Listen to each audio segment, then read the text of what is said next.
Kips clips. And remember, citizens, always subscribe, hit the bell, everything will be well. Hit the notifications as well. In 1995, plus shipping and handling, we'll keep you out of hell. Alrighty, boob tubes, another one of Kips clips. And my throat is still raspy as a motherfucker. And it's probably going to get caved in tomorrow. But that will be fun. So, welcome one and all. Remember, if you do appreciate the shit that I do, if you do get shits and giggles and enjoy what I do, thumbs it up. I'm not here to curry anybody's favour one way or the other, make your own mind up about everything. Primarily, I want to put my thoughts, views and opinions out there and have a good time and a laugh doing it. And obviously, man, like, fucking YouTube is just a plethora of, like, every freak of the circus, man. Like, there's no other way of explaining it, man. Every freak of the circus, and it's beautiful. It's beautiful. But it's the Wild West. The internet is like it was the modern day Wild West, wasn't it? It was the new frontier. And like all frontiers, it's now kinda getting tamed, you know. Because just like the Wild West. And I don't know, was the Wild West a load of shite? Was the Wild West propaganda to stop people going out there? That was something Mike Rivero used to say that was quite thought-provoking. He used to say the Wild West wasn't as wild as the storytellers would make it out.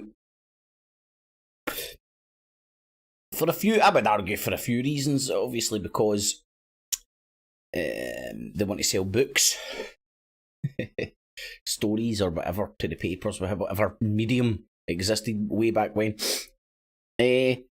And there could have been another reason. It was like all unclaimed land. And to the people in the know, you know, the geologists, so on, so forth. You know, the people that can like ride through the land and go. And this is me talking in the context of land. Good guy, cunt, good guy. Oh no, wank. Good guy, wank. Yeah, and if that makes any sense to anybody, you know what I mean. But all the prospectors and all that, you know, like see anybody with a bit of brains on them, geologists and all that at the time, they would have known what was valuable. I'd be lying if I said I knew what was valuable way back when, you know what I mean. Obviously, the main one that sticks in everybody's head is the gold. And there was a gold rush. But anyway, I digress. We now stay in the modern version of the Wild West and the frontier of the interwebs. And God only knows every Tom, Dick and Harry is fucking in there doing shit, and it's, I would argue, in 2022, it's very clear that the explosion of this Wild West media and the ability for everybody to project themselves onto a worldwide stage and to have a camera on them, for the richest to the poorest, and it's really changed people's behaviours. I would argue most of us consciously or subconsciously act different on and off camera. I mean, like, if you're just sitting there and you're not blowing up smoke up fucking crowds, fucking arseholes and all that, and you're looking at yourself in the mirror and you're being objectively, you would say, I fucking know for a fact I'm different when I bounce on this fucking place and that I'm fucking off it. 1,000,000%, man. 1,000,000%. It's not a conscious decision as such. It's just, you know, like when I stick the live thing on, Kips clips. I'm always trying to be cracking the jokes and all that. When I turn it off, man, I just want to chill with it still. And look, I put, oh shit, man, I fucking hate that meringue. I put my wee dragon fire thing up on a wee ledge, so you get the silhouette of the dragon. And I think Charlie Veitch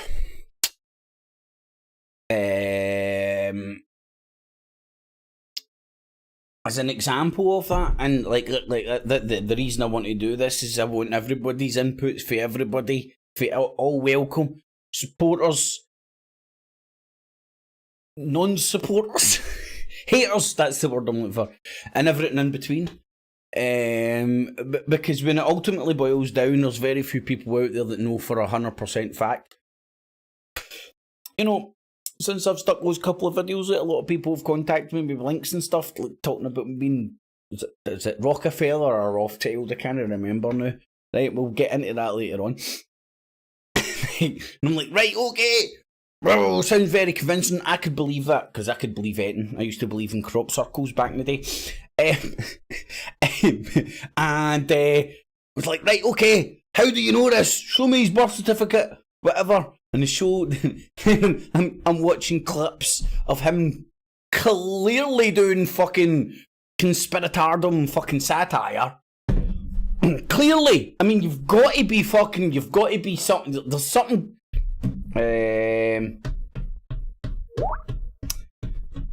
Hold on, I'm getting a Skype. That normally means something's bad. Oh no, that's no. I mean, there's got to be something mental. No, I'm trying to. Fuck off, you fucking bleep. There's got to be something fucking. No, shit. I cannot fucking. I'm trying to be diplomatic. I'm not a diplomat, as you can tell. But if you can't tell, and I'm not here to defend Charlie Veitch, by the way, but if you can't tell him doing that Rockefeller, Rothschild fucking shit was him trying to be funny, or a skit, or a fucking whatever you want to call it, man. I mean, I would argue that, like, straight face, I would argue you might be on the spectrum of fucking the artistic shit that they might have made up. That can't read people's fucking can't read people's demeanour. I've probably described it really badly there, but the intent is right. Because if you can't see that the guy's trying to like do a comedy skit or something at that point, man, it's like, I mean, like, I was doing it the other day actually. What the fuck was I doing? In fact, was it this morning? I think it was this morning actually. I was in my chat room. I was in the chat room, and Luton Lion, who I don't know if he wants people to know who Luton Lion is, so I won't say him. But Luton Lion was in. Now that guy's a ball-deep Tommy Robinson fan, right? I'm obviously not. But me and him love the banter and have good crack together. Oh no, hold on. That's how you smoke the crack in it. We have good crack together, and he was in the chat, and we're joking and shit, and I was, he was like at the wind up saying, I've heard you're a right wing extremist and all that, and I'm saying, but it's a Hitler haircut and stuff, you know, banter, man, it's the way it should be. They're tearing strips off each other. In the evening, Richie, in the evening method. And again, like, it's for everybody's input here, man. It's like the cult of Charlie Veitch, and you can extend it to talk about all the thousands, probably thousands of like mini cults that have been created. In fact, they're not so many when you think about it. You know what I mean? A relatively small channel, it can have a following of a couple of hundred loyal members, and back in the day of the cults of the 60s and 70s and shit, the good old fashioned cults. Remember the good old fashioned cults? Remember when a cult was a proper cult?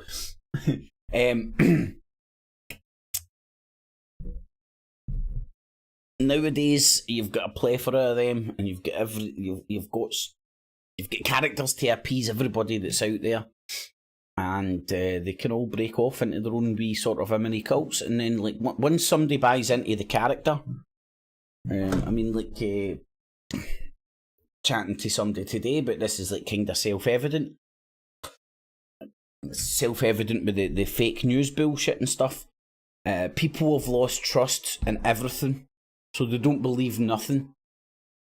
You know, they'll like it's on the TV, so it's lies, but then they'll go to the internet and listen to some 2-bit fucking arsehole who used to run a TV channel talking about David Icke's and Genishes and all those old fucking paranoid fucks. And they'll believe them. Oh yeah.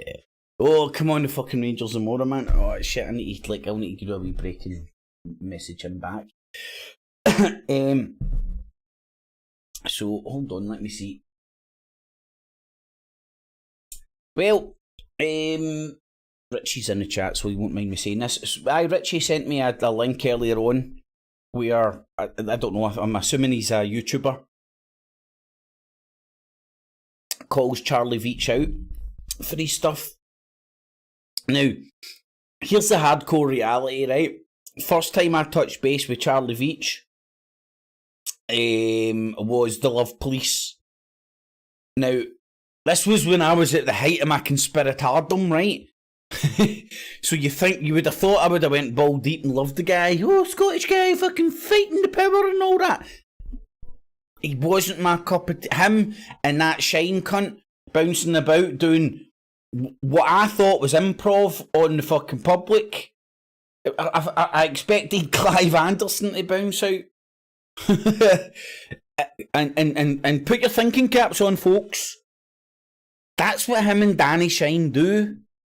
Improv. It's like a theatre fucking group. Right?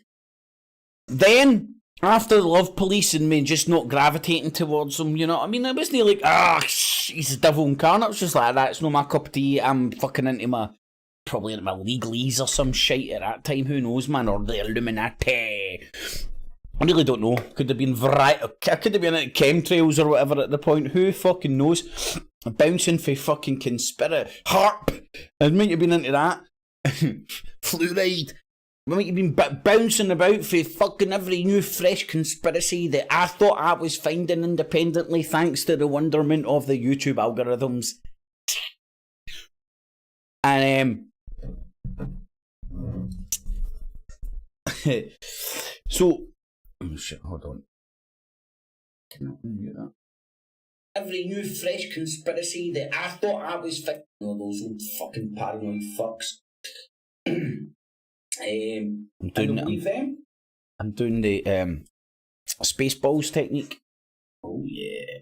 Oh, come on, the fucking Rangers and more, man. Oh shit, I need to do a wee break. I got distracted by thinking about the football tomorrow. So no shit, let me see. Squirrel. Well, alright, I was talking about the clip that Richie sent me. And it was a dude. God almighty, man. Sorry, man. I find it hard to multitask, and cunts are sending me messages left, right, and centre, and it's very distracting. And I go like squirrel, so I need to get back focused. But anyway, I want everybody's take on this dude because it's like theatre production. It's like a theatre troupe. Seen him and Charlie Veitch on the street. It's like a theatre troupe. They'll say anything that's required. They'll improvise at every single moment. They see a wee small Scottish girl. She's a wee gremlin. And then I'll mock your accent then. Chooter bastard. Fucking safety man going like that. Oh, he's 6 foot, he'll fucking smash you and all that. Man. Like, honestly, like, I don't know how many fights people have or have not been in, right? And being a big motherfucker that can deliver a good fucking bang is handy. But see, when you start rolling about in the dirt, when you don't give up, when you don't let somebody smash you first, you get the first smash in, you end up rolling around. It doesn't matter if the guy's 6'6", man. It's about who's got the most aggression. Now that cunt's no doubt a fucking trained Mossad killer because he's a Rothschild or a Rothschild or a what's the other one? Rockefeller. He's a Rothschild or a Rockefeller.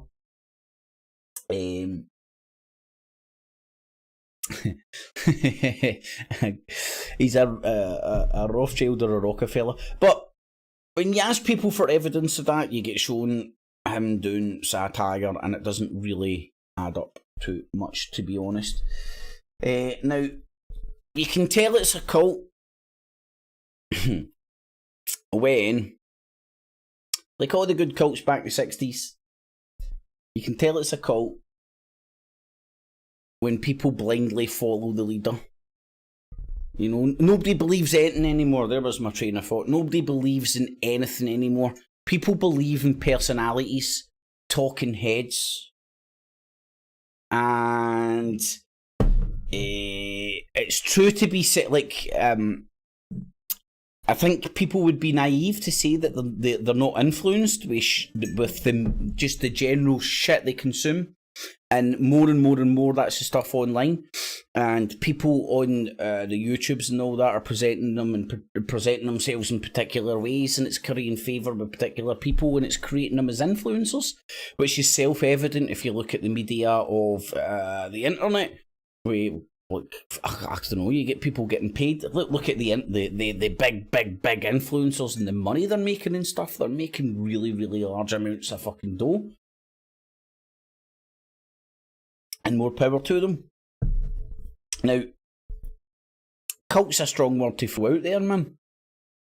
That's the reason I use it. But, you know it's a cult, and you can use Charlie Veitch as one of the pigeonholes, because he was body for the Ian Tomlinson bullcrap to his BBC 9/11 documentary. To the numerous times he's been caught in Porky Pies, you know, my uncle's dead, my uncle's not dead, I worked for the city, I was there with my megaphone. The numerous things, man, that people have caught him out over time. Put that together with what it looks like him and Danny Shine do on the street, which is like sort of a theatre performance, isn't it? It seems to be like a theatre troupe. He definitely doesn't seem a genuine character. Well, he's just going through the motions of becoming like a sort of a YouTube star or whatnot. Who the feck knows? But he genuinely doesn't seem to be a genuine character. Now, if any Method Richie, if anybody did want to come and say their piece about it, dude, feel free. You'll get my Skype below the show. You'll get the Skype down there. And if anybody wanted to speak about Charlie Veitch, feel free. Because apparently 18,000 people and 600 plus thumbs up like him filming shits in the street.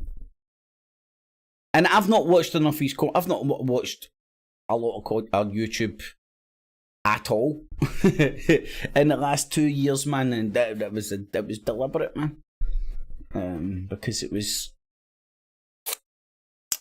too all consuming, you know, and I realised that to take a step back. But if anybody does, feel free to give me a shout. Fuck, hold on, I need to best put myself off fucking silent with this. Right, there we go, that should work. I'll hear anybody if they want to call in. In the meantime, let me do this. And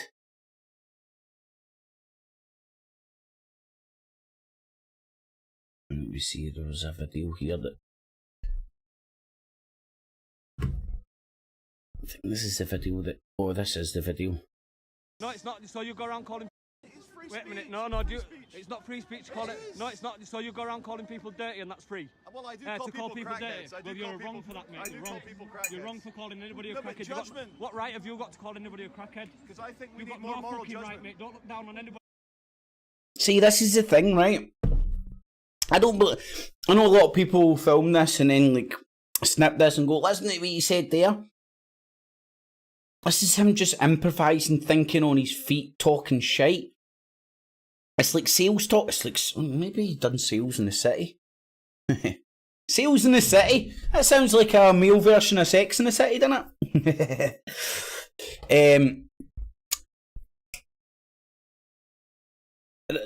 Like, in my opinion, this guy makes really good points because at first Charlie Veitch will put make you snigger a few times. Then I would say the one trick pony, but well, he is like the Glaswegian woman nailed him and she called him a poverty tourist, where he goes around cities and films the poverty with some sort of a dramatic tabloid-esque commentary over the top of it. Him and his dodgy eye. Why do you think he wears sunglasses so much? And don't point anything obvious out. Ah, man. I know, and that was funny when I done it. But anyway, and this dude makes very good points. We need more moral judgment. Fuck the moral judgment, nobody's a crackhead, right? Okay. So now, listen, now we're fine. It's almost like going and filming some cunt on the toilet.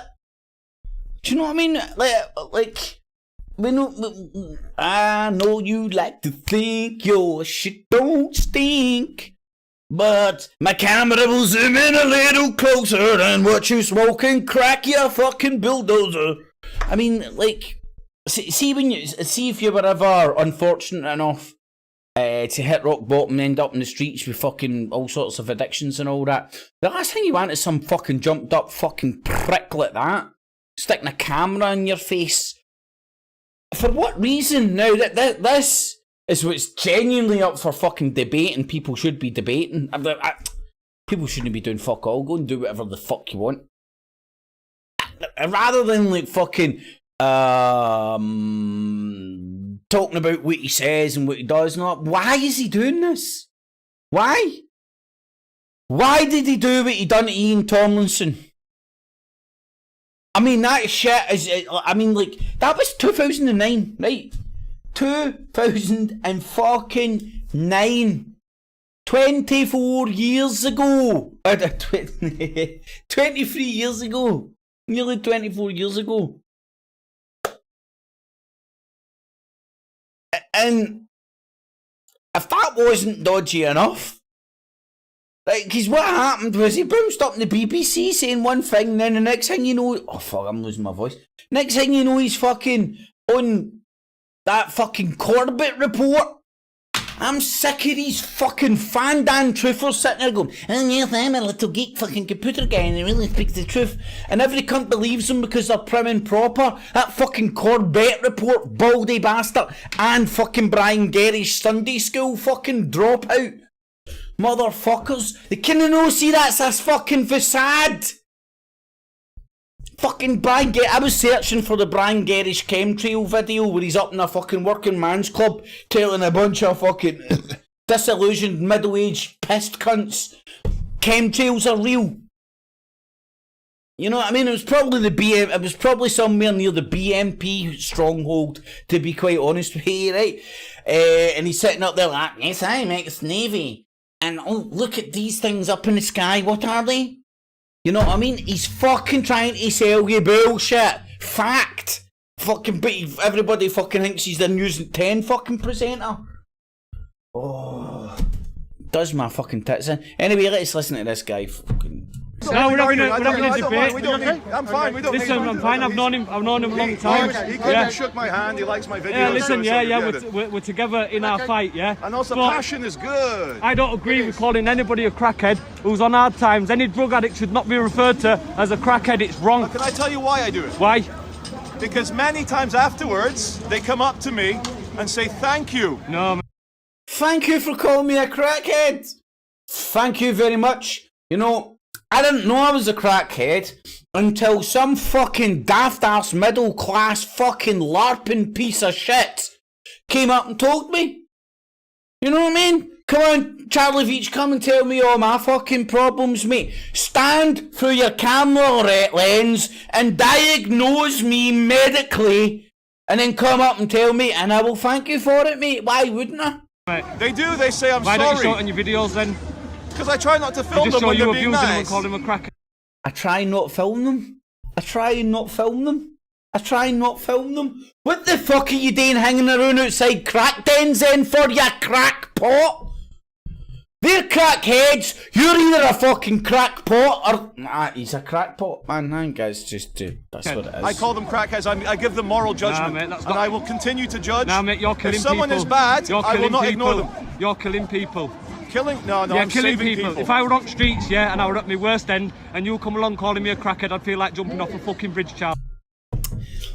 If I was on the streets, which, by the way, I have been twice back in way days gone by, and some cunt fucking came up sticking a camera in your face and you didn't want it, and then published that on YouTube, and you're sitting there going, oh my god, all my family, all my old friends, every cunt's going to fucking see that. Aye, pray you fucking wanker, 'cause you're going to hell. 1995, plus you've been handling, won't keep Charlie Veitch out of hell. Well, or you might feel. Do you notice he dyes his wee pigeon shit bit as well now? He used to have a wee pigeon shit bit, didn't he? He used to thought it gave him character. About changing your life because you're getting morally judged. You only look down on people when you're giving them an hand up where I'm from, pal. Incorrect. I think you're more anti-crackhead by ignoring them. I'm what? Anti-crackhead. Anti-crackhead No, by mate, I ignoring go on. them. Ignoring them? Try and give them a bit of... What's the difference between... Yeah, ignore... I'm ignoring you by not filming you and putting you all over YouTube. up and tell them that they're valid, mate. That's what I do. I give them what their parents should He is absolutely full of shite, by the way. This is I've never seen this video have before. given them, but didn't. The A parents calling them a crackhead. a mirror to their behaviour. That's what I give them. okay. And I don't believe anyone that's brought up with good parents that give them moral judgment turns into a crackhead. I agree. It's a failure of the parents. So I act as a pseudo father by saying, stop being a crackhead. Sort your life out. Okay, listen, I agree with a lot of what you do, right? I reckon Thanks, you've man. got a really strong and I'm very voice. honest. I'm happy. Yeah. I'm happy to I do talk agree with about a lot it. of work what you do. You're very much loved in community, right? Yeah, thank but you. I will tell you I'm against calling people crackers. I don't know how that came into conversation because what I was Because trying... What we were community? talking about he The was calling Charlie, people the dirty cult sinners. of Charlie Exactly, so how that Veitch. makes people feel, right? But we are all in a No, way. no. You're not Yeah, a but Christian. Charlie, listen. We are dirty sinners. No, we're not, mate. You've been taught that from the fucking vicars, mate, and it's wrong because, Dirty listen, nobody's sinners. dirty. So when I She's feel- not. What if she were feeling disgusting, right, and I come along and say, excuse me, you're disgusting. She's gonna feel like shit, right? Nobody's Maybe got a right. she is That's not disgusting. free We don't know. speech. We That's don't not know. free It is speech. free It's speech. offensive, man. No, but free speech is offensive. To go around on a That's stand like sexually that. advertising. So, My all right head, then, man. everybody's dirty. You're all dirty. It's It's fucking, fine, but it's you can't abuse. say It's that if you abuse, want- though. It's not abusive. I don't want to stand there Abusive abusing is people. when someone goes up to someone and says, "I will kill you." That's abuse. Make him, no. Calling No, someone it's a not. dirty sinner, that's not I abuse. disagree, mate. So you're telling me the only abuse is by telling somebody you're going to kill them? Completely wrong, Threats Charlie. of violence is abuse. It's yeah, abuse, but yeah. it's not the only abuse. but Calling it's the people worst dirty, abuse, yeah. calling people dirty, and calling people crackheads is abuse. Well, It's not, it's no. judgment. It's judgment. It's judgment. It's abuse, Charlie. It's abuse. I disagree. It's abuse. You but- disagree, all right? yeah. Then you disagree, but I'm saying that is pure abuse by calling somebody a crackhead. You can say, listen, right? You're wrong. You're wrong Everybody's for a taking modern drugs. You're wrong for day doing urban this. Blah blah poet, blah. Give them advice, you but to know? say you're a It's a crackhead play on makes them words. invalid. What right have you got to It's do not that? abuse, You're not it's above advice. anybody. It's this. Because you're It's filming that. and I want the viewers It's to understand. wrong. If someone's Right. walking around, I'll never just Whatever call them a tag crackhead. you want to put They on get it, called a crackhead it's when they wrong. spit at me, attack me, try and grab my camera. Because you're antagonising your fucking dick. Where have you seen them smoking crack with children around? Smoking spice. I call it crack. It's not crack, they're two different things. That's what I mean. Oh, they're exactly the same. They're not the two different spice things, and mate. Crack will mess you up. Yeah, they will. Exactly They will, but were you saying that people are smoking crack in front? Your child to see that. Why should I not bring my child to the city centre?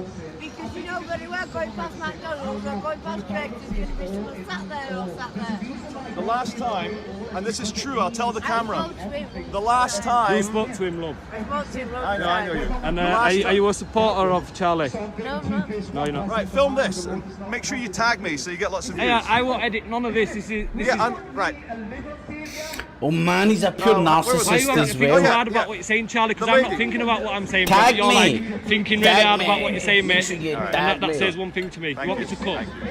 Well, it's a pity you don't cut on people you're calling crackheads, innit? It's okay. I was trying to be reasonable. I'm to being end there. reasonable and I appreciate No, but your work, yeah? you said that I was want an you to idiot for understand, thinking right? about what I was going to say. Listen, I've got thousands of people behind me and you need to understand, Make sure right? your finger's not in the way of the lens. I don't care, mate. My fingers in lens. Listen, don't go around streets of Manchester calling people crackheads, He's a Charlie. pure Wrong, mate. And I twat. don't He is a understand that. Will you- grade A twat, man. Respect to you, man.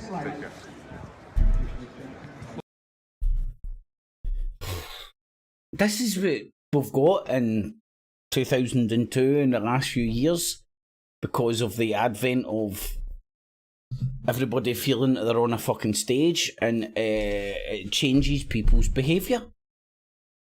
See, if there wasn't cameras there, they wouldn't be behaving that way, I would argue. The same way that we're witnessing it in football, and I know people get bored as fuck. But if you are not aware of what's actually happening in football recently, it's the end of the season, so a lot of shit's happening. So a few pitch invasions have happened, which usually happens. But this time what's happened is one of the fans ran up and fucking... I don't even know if it was a heater or more of just like a fucking battering ram. But anyway, the player that this fan done that to... Now, this fan was actually on the winning side that night, which confuses the shit out of me. Then, I think it was last night, Patrick Vieira, the old Arsenal dude, fan came up, and he's like, this is the thing. This is all on social media. So, like, all the young dungs are organising all this shit pre-hand. And then they're going out and executing it at the end. And not only are they executing it, they're filming it. Streaming it or filming it, one of the two, either or. And you're getting all the footage. And they're doing it to get their wee fucking 2 minutes of fucking fame. They'll take their slap in the wrists. And, here, look, I'm not saying... I'm just pointing out what's happening right now. That's what's happening in football. That's why I think what we're seeing in football is happening. A lot of other people's behaviours as well. It's all because everybody feels that they've got that fucking, especially on fucking online. Do you know what I mean? Like, see in the real world, man juice is kept in check with the fact that you can get the shit smacked out you, man. Right? So there's that peril there, which keeps your man juice in check most of the time. Apart from me Wednesday, man, I don't know how I didn't get my head caved in. But regardless, but online, you get these wee small fucking limp dick motherfuckers that can't get their fucking dick wet, fucking acting like fucking King Kong. Not only that, doing all sorts of abhorrent fucking things that they would never even dare whisper in the real world.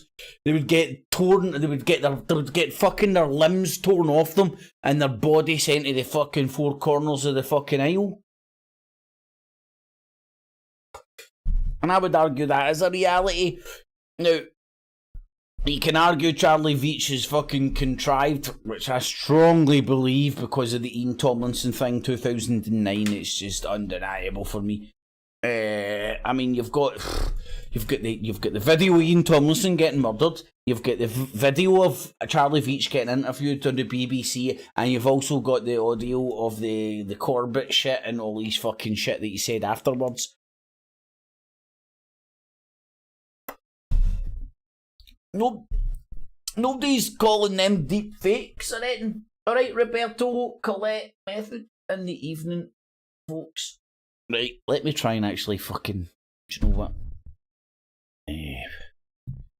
Now that's over, I can...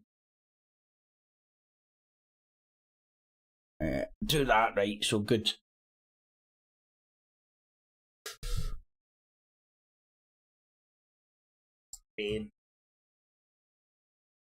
Because I want to know what other people think about Charlie Veitch, man. I want to know why people, like, they might not like him, they might just think he's a bit like Jeremy Beadle, you know, they watch him for the claw and the giggles. But is there anybody out there that actually thinks he's like a fucking a moral compass or something? Apparently so, man.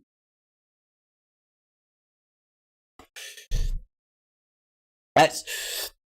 Richie, the subtitles are hilarious. That's how I know the Illuminati are not monitoring me yet. My shit's not on fucking... My shit's not digitised. In the evening, punk. Highlander, how you doing, my man? Long time no speak. Roberto, man, that was weird you turning up in that Anthony's podcast stream. I just seen it and I was like, oh, I wonder what he's doing. For the first time in fucking ages. And I popped in and he's talking about his vegan potions and lotions. And there's you like that. I can't remember what you said, mate, but you had me in stitches talking about how a good steak makes you, stops you for looking peely-wally. Method, I don't know if Charlie Veitch is a Bible thumper, right? See if he's any way involved in the state apparatus and he's Scottish and he's up for that neck of the wood. There's a possibility it could be Church of Scotland fucking up the ass. But you really don't know. Is his name Veitch, or Rothschild, or Rockefeller?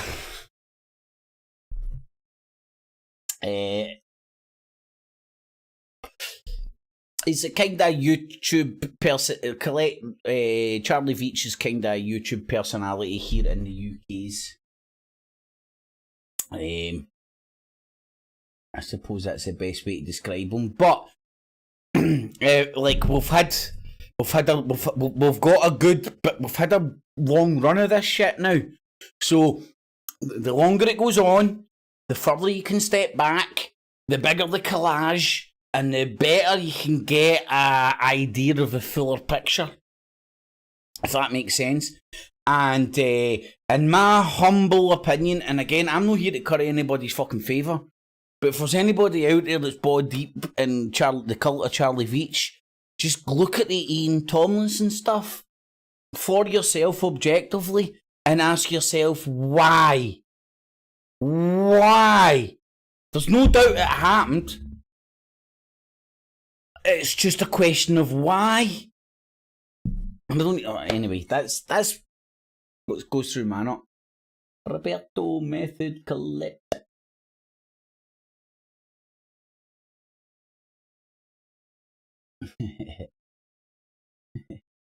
Here's a Roberto.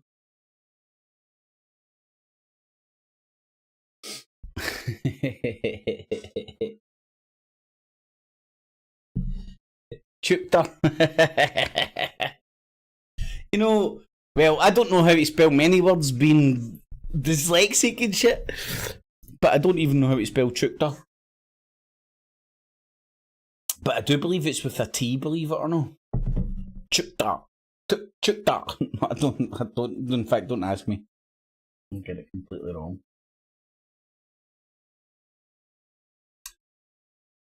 Stick them into your Googles, you'll get... Charlie Veitch has got plenty of love online, Colette, man. You'll get to know who the fuck that cunt is, man, no problem. So, we had a wee... This is going to... Speaking to myself. So we had a wee look at that dude, calling him up for his poverty tourism, you know, or his addiction tourism, you know. Look at the... see the shit that he was saying there, like I'm going around in moral judgment and all that.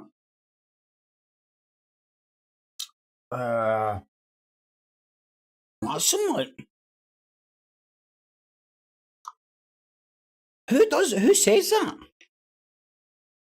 And if you do say that, where are you getting it from, if you get me? Right, I haven't played this yet, and I need to find it. I do believe I could find it, but I did get sent this. Oh, you know what? I think it actually might even be in my folder under Charlie Reek. Uncle or art for it. Now, My lovely. if people aren't familiar with the Ian Tomlinson scenario,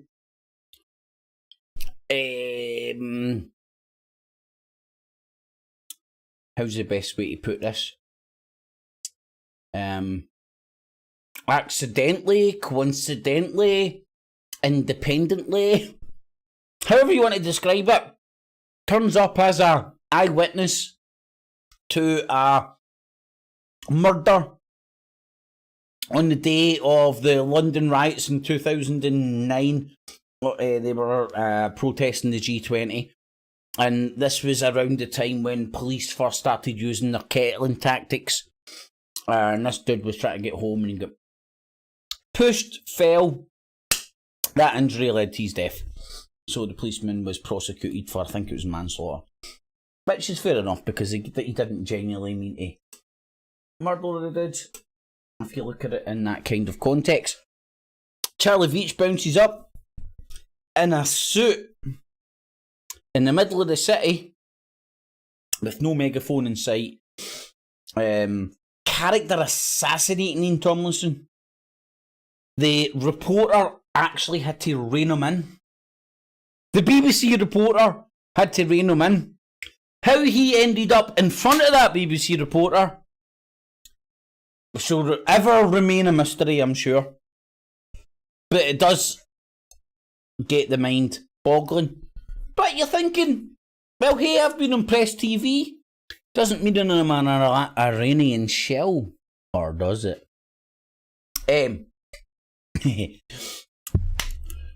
But fast forward to whenever he done the 9/11 documentary, BBC yet again. Same dude appearing on the same broadcaster, apparently as just your average Joe on the street. Also, with the Ian Tomlinson thing, he gave his account. Not only did the character assassinate him and say all sorts of things that were inaccurate, to be quite frank, because there is video footage of Ian Tomlinson actually getting murdered.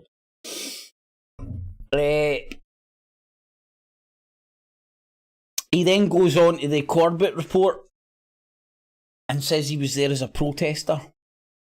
And on the BBC interview, he says he was there working in the city. Now,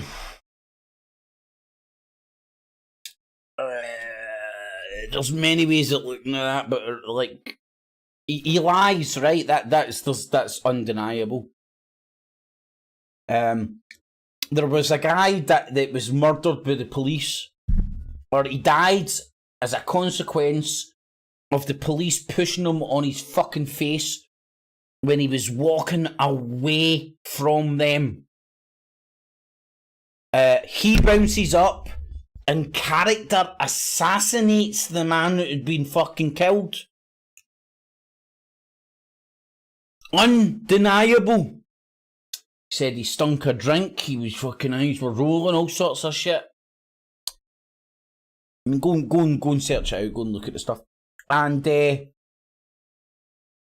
for me the question is why? Why? I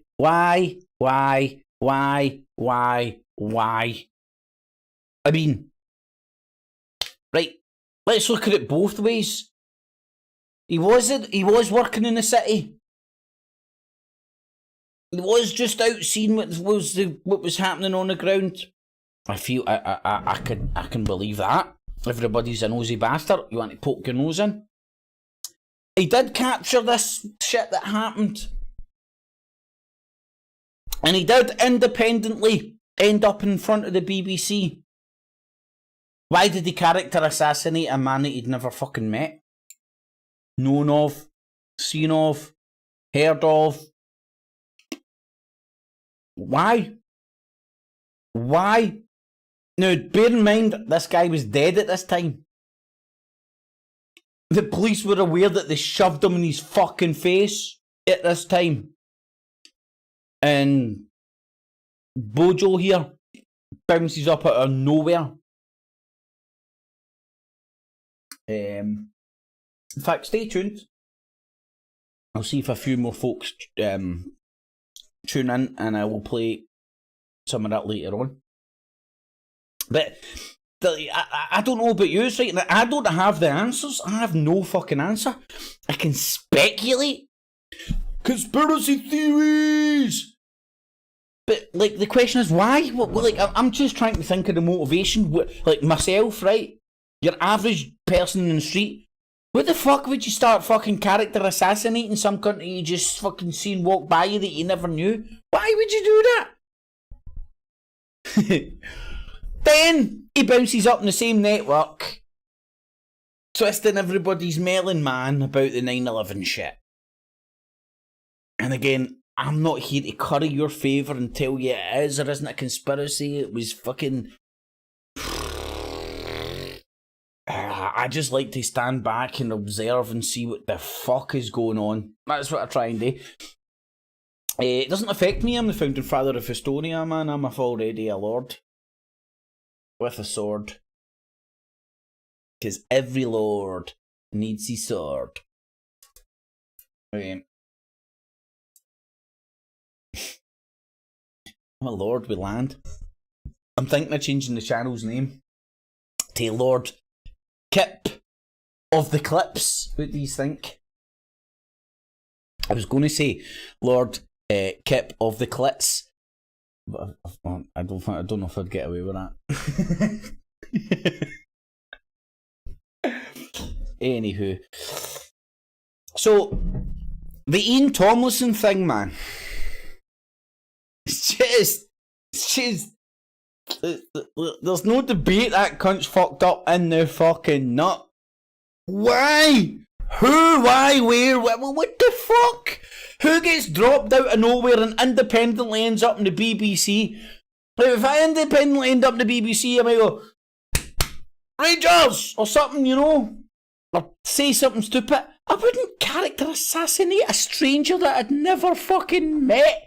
They'd just been knowingly died. Now, the BBC reporter even had to rein him. I'll stay tuned, man. I will show you it later on. If he's only already digging it out, man. You just need to fucking check this shit out. This dude ain't right. To me, ain't right, full stop. Everything after that, speculation. Right? Because I'm sorry, man, I'm too fucking long in the tooth with this shite to people bounce up and show me a link of a guy saying, I'm a Nuka Booga Booga's Illuminati, to believe it. I need some fucking evidence. Some shit that fucking curries favour. You know, like the flat earth evidence and stuff. I need stuff as concrete as that. Anywho, let's get on to his uncles. No, in fact, let's not even get his uncle. The 9/11 thing as well. Twisting people's melons, man's over that. We'll touch on that. But let's get up to date. This was 2001. Uncle, 76 years old. His name was Marcos Torres. If you didn't catch that at the beginning, let's just... My lovely uncle, 76 My lovely uncle. 6 years old. His name was Marcos Torres. Now, see if you're lying about family with pure full names and all that. That's some fucking crazy ass fucking shit. That's you like pure That's an actor. And what I mean in the sense is you're living the role. You know how, like, what is it they call it? Method actors. That's what it is, isn't it? Is it method actors? They don't just like, hey, I'm acting. How you doing? You know, they actually like turn themselves into that character. Because they create a wee world, a bubble, a wee illusion around them and all that. He was taken into the ICU with COVID-19 symptoms, got tested, got confirmed, and he died 24 hours later. Very pissed off, very sad. Just a week ago, I did a memorial video from one of my good friends who died. There's a lot of death going on. It struck... Including on your nut. Is that guy... I can talk, right? Fuck. Put glasses on, you dodgy-eyed bastard. And is that a comb over on your baldy nut? Someone close to me already, so... And no, I'm not speaking to myself. Yeah, there's a time for mourning. I just wanted to tell you all, because it's relevant to these videos.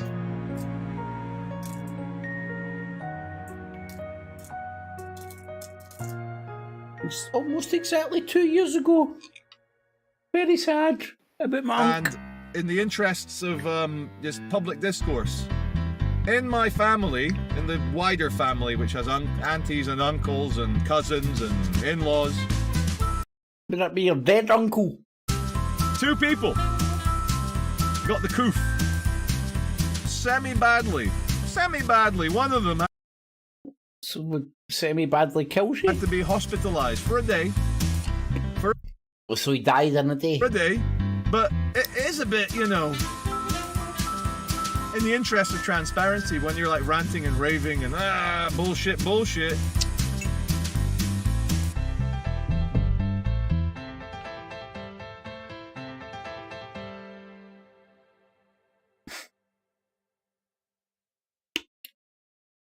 He's running out of money, so watch him filming drug addicts, alkies, and bums on the street. Poking them, prodding them with a stick, then chasing after them. See, after they've told them to fuck off, chasing after them, sticking a camera in their face. See when that guy ends up stabbed up. I won't lose any sleep over it. I really won't. That's what happens when you go and start provoking people for a living.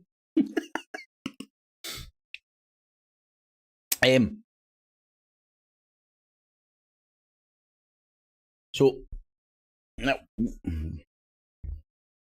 need to learn how to work bloody YouTubes again. So good guy or scumbag? I was hoping that somebody from the cult would come in and have a chat. Contact shit's down below, man. I want to hear why people love the Veitch. I really would love that, man. So, if there is any Veitchers out there, the Skype connection is down below. And that's the only method of madness as it stands. Sorry, just checking on the coupon. But as promised, let's go and have a look at some of the Ian Tomlinson stuff. It really does my tits in.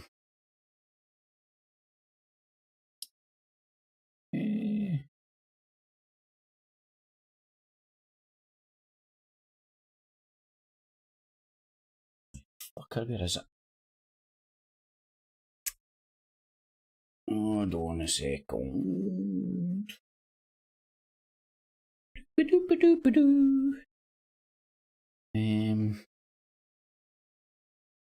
I've not organise that properly as we get right there. Go. So I'm looking for the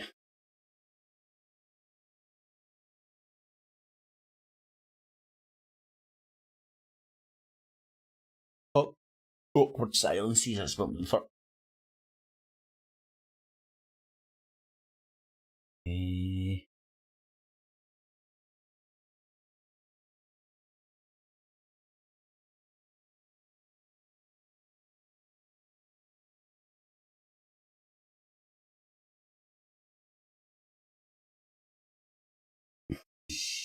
So much crap, man.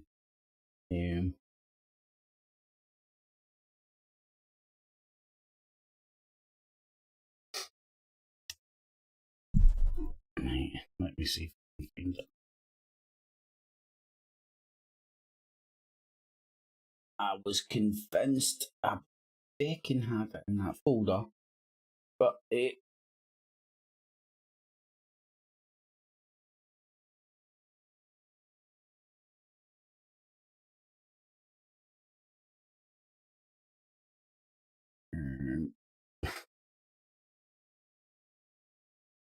Here's somewhere.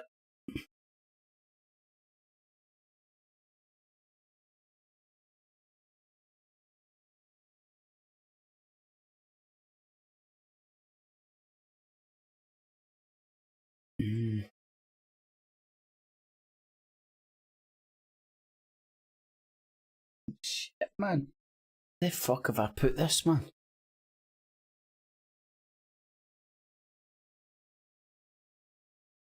Showed it in that video as well.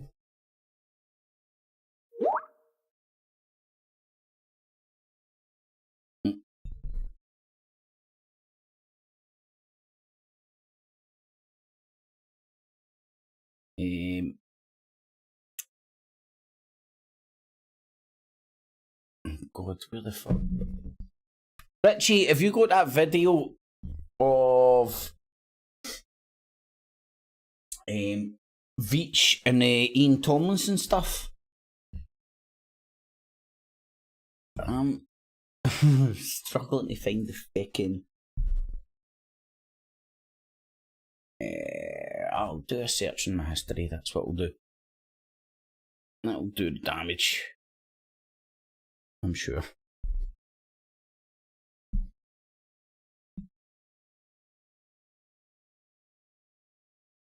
Oh, there we go. Found it, man. Beautiful.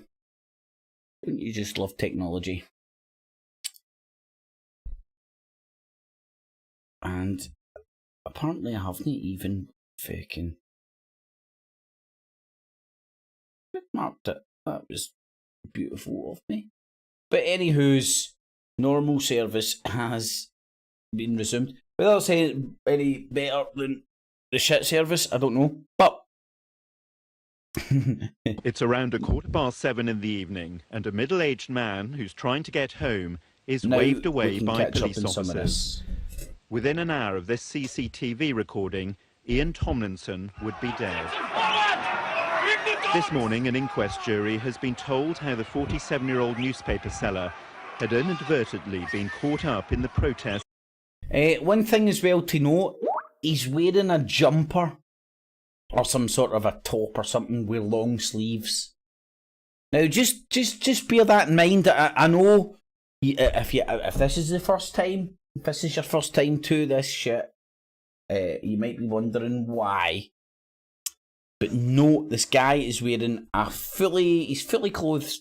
Against the G20 summit, repeatedly finding his way blocked by police cordons. Then this, Mr.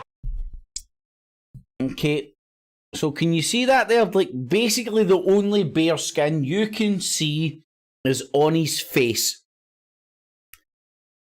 But actually, like, that's shite fucking footage and all that, but it's not as if he's even got like a top showing off his lovely looking tits or anything, you know what I mean? Tomlinson is now shoved to the ground again, by a... This is him getting murdered, by the way, so just watch this. This is important. if you want to get an idea of what a scumbag Charlie Veitch is. Finding his way blocked by police cordons. Then this. Right, so he's got a dog sniffing at his arse. He's walking away with his hands in his pocket. You couldn't get a more unaggressive posture if you tried. Bowing his head. Back turned, hands in pocket, bowing head. You couldn't get a more less aggressive posture unless he went on his back and started getting somebody to rub his belly. Mr. Tomlinson is shoved to the ground by a police officer. Right, now what? He had his hands in his pocket, so when he's fell, he's not been able to break his fall, you know, duck and roll and all that shit, you know, the way my ninja training taught me. So,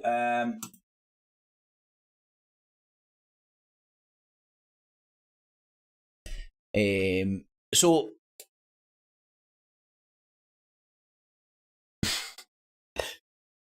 he's took it full force on the fucking chest and the face.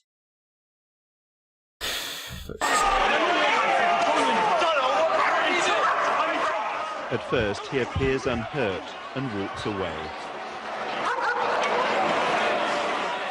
But shortly afterwards, he's on the floor having collapsed. A medical student, Lucy Apps, goes to his aid. That's no way to talk about your husband, punk. Only on a good night. Oh.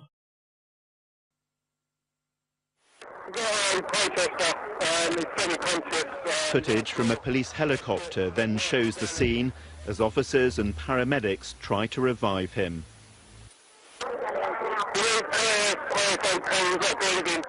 Finally, officers can be seen carrying Mr. Tomlinson's body from the scene. His family watched as these Quick, hide his body! pictures were played in court. His widow was in tears, and one of his sons had to leave the courtroom. Now let's see how the pillar of society who wants to morally judge people. Cordon, but I am joined by somebody who was there. So can you tell me what you saw? Yeah, I think in any confrontation, truth is the first casualty. Right. Who fucking actually fucking speaks that way? Right. Now, with the advent of YouTube and everybody's a talking head. Right, but he's talking like he's doing a fucking spit to camera. Do you know? I'm surprised he didn't go, okay, just wait there. Hear ye! Oh shit. I'm surprised he didn't get on his fucking soapbox right there and then. Started fucking, hear ye, hear ye, hear ye. Fucking hell. Objectively, think of this. The same way that this cunt will tell you this is fake, that is fake. Oh, look at the Illuminati because there's a shut down fucking Sainsbury's. The first casualty of any conflict is the truth. BBC reporter must be like, what drugs are you on, pal? What the fuck? I just want to clarify the reports I saw from this morning. He was not in his mid-30s. He was a gentleman who seemed to be over 50. He was riddled with tattoos. Right, so he's an old... He's no young. He's not in his mid-30s. He's an old fuck. Riddled with tattoos. On his clothes, mate. On his face. Do you know he didn't have any facial tattoos at all? I don't even know if he had tattoos there or anywhere. But he certainly didn't fucking have any tattoos on show as he was dying. And from the smell of them, he'd been drinking all day and his eyes... I think he was a newspaper vendor who'd been working that day. And you know, I don't know about you, every time I smell a drink, I think I deserve to get murdered by the cops. Long live the cult of Veitch! Were very wide, as if he was under the influence of drugs. What about the action of the... Now, I don't know about you. See, when a BBC reporter asked me about somebody that had just been murdered, I commonly go, he stunk and I thought he was a little junkie.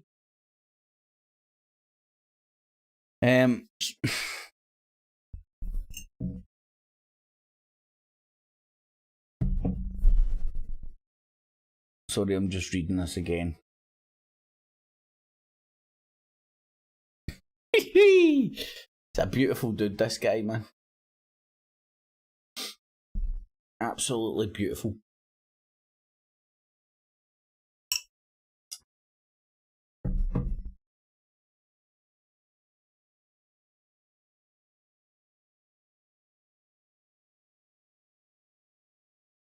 See, like, there's no denying what gets said there, right? You've got the video footage of fucking that guy getting murdered. And then you've got him saying that, which I don't know the exact timeline, but it was in the same day, live interview on the street, and it was way back when, like, that was 2009. How quickly things change. Do you know what I mean? Like,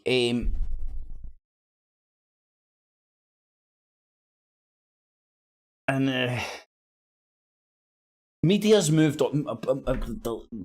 Anyway, I think you know what I'm trying to say, but I can't say it because I've not got the words.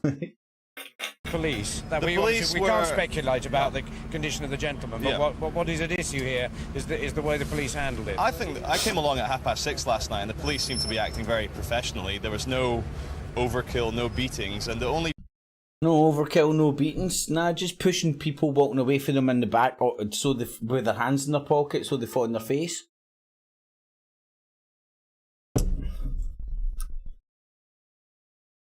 Now, just think of this, right? Now, there's no denying what's happened here. Dean Tomlinson's already dead.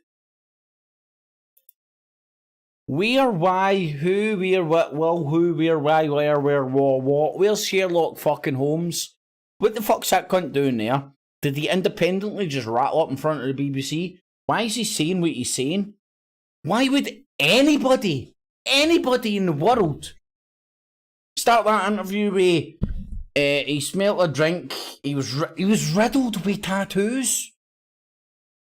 I spoke about this the other night, right? Not only does him and Danny Shine look like they've just took a theatre fucking improv class, right, when they're out in the street, right here, right now, he's exhibiting to me, because I've been fucking trained with uber corporate whores, man. Glasgow is the call centre capital of the UK. I don't know if you know that, because our accents are the best, apparently. I always thought it was the cheap labour, but they told us it was our accents. And I've been trained with all the corporate whores. I've fucking done the business. And what you're taught is like the method. You paint a picture. Do you know what I mean? You just go, "Yeah, baby, what you want to buy a chair? Want to buy a chair?" No. No, I don't. Here, pal. You ever remember yourself coming home from work and you don't get a fucking comfy chair in this fucking shithole? I've got the most comfiest fucking chair for you, man. You come home, man, your ass is going to feel like it's on a fucking cloud, my man. It's called the lazy boy cloud ass. Hey, what he's doing is he's painting a picture. You paint a picture. You try and get that you need to, your idea is to try and get the person that you're trying to sell shit to put themselves in the position that you're wanting them in. You know, and this sales technique, manipulation, whatever you call it, can get used in many ways, and that is what he is doing here. Right? Now, I can spot this because I've been trained with this, not only just by one corporation, but by more than I can fit on my flippers. Right? I didn't last long in jobs. And this guy is doing the exact process, painting the picture. Oh, the tattoos. Oh, he smelt a drink. Oh, his eyes were rolling. Oh, he was old. In fact, he started when he was old, wasn't he? So he was an old, tattooed, drunk alcoholic that deserved to die, and the cops weren't doing any beatings or brutality at all. Did you get those points in? Hold on. Pick. Say them again, Veitch. Pick. It's literally in the fucking manual. See what he's doing there? I mean, literally in the fucking manual. Wow. Now, where my head explodes is I don't know why he's doing this. Is the cop... Right, well, who benefits? The fucking cops. Right, who benefits? The cops, the state, the protectors of the G20, who just murdered some cunt in cold fucking blood when they just started doing the kettling fucking tactics, right? And this fucker, who's ex-military apparently, but you just don't know. Ex-city worker, apparently, you just don't know. But what I do know is he's a fucking chooter fucking lying bastard. With traits of schizophrenianism. That's a real word, by the way, check it out. But it does my fucking shitter in that cunts can. It's fucking sale. See, anybody that knows any ball hair fucking thing about sales, they can see exactly what he's doing right here, right now. Why he's doing it, I keep harping on this. And the reason I keep harping on this is because there's just no question. There's just no doubt. There's just no question. It's why. Who, for what reason, right? And then, Cubono. Roxanne! No, that's Sting. That's Bono doing a cover of Roxanne. Why and for who? Who benefits for that shit? Right? And if the answer he's doing it on behest of the people who benefits, then he's working for the cops right there and then. Is he the forerunner of the 7-7 brigade? Him and fucking Danny Shine? Danny Shine get kicked to the curb, and because where the fuck's he getting all these fucking viewers and subs for? Who's watching people bullying and harassing crackheads? Anyway. Oh mate, he's a chooter shell shite, man. I fucking hate the prick. I'd forgot about him. I don't even watch him or anything, man. His stuff doesn't tickle my fucking fancy. And more power to him, he become a YouTube star and all that, but like, I just want the ability to point out his fucking bullbaggery. And the Ian Tomlinson thing sticks in my crow a big one, man. That cunt was murdered, man. Murdered. Murdered. And this cunt's up there saying that shit. And no cunt knows why. Nobody will ever know why. The reason this gentleman collapsed is because the police ran forward maybe 20 metres at a time, and then he ran off as well, and I saw him collapse and smash his head. Did you see that? Did you hear? Did you see that? Did you? No, you seen it, and you've heard it. And then he was lying there with his eyes wide open, and then a guy in the audience had a megaphone and shouted, "Police, we need a medic!" And within seconds, the police had a team of a guy with a megaphone. 8 people ran forward, and yeah, there was a couple of people throwing bottles and bricks.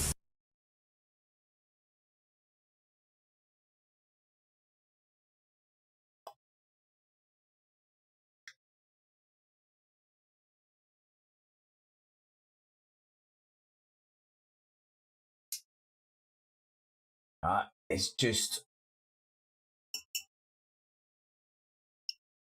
Oh man, it...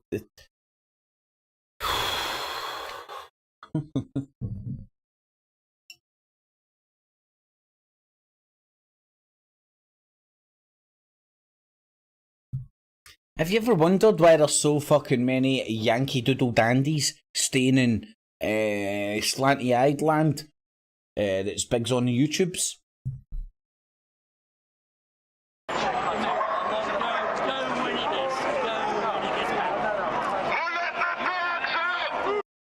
Look at his tattoos. He's clearly a drunk, alcoholic motherfucker.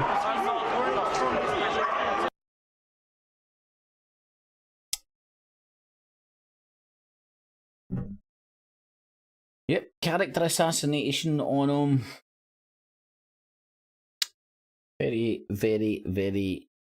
I unfortunately did not have my man. camera with me, but I had my megaphone. To clarify, were you taking part in the protest? What were you doing there? I'm a city worker. I was there out of interest, of curiosity. Yeah. Okay, thank you very much.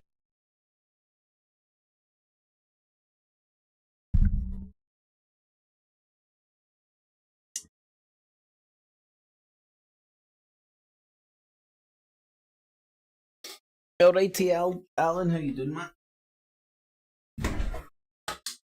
I hesitate almost to bring it up, but I understand that last April at the G20 in London, you saw a pretty horrific event. Do you want to talk about that? Of course, yeah, no, quite happily. I was a witness to the IPCC, which stands for the Independent Police Complaints Commission. There was a middle-aged man, his name is Ian Tomlinson, who the whole world saw the police kill him. They killed him.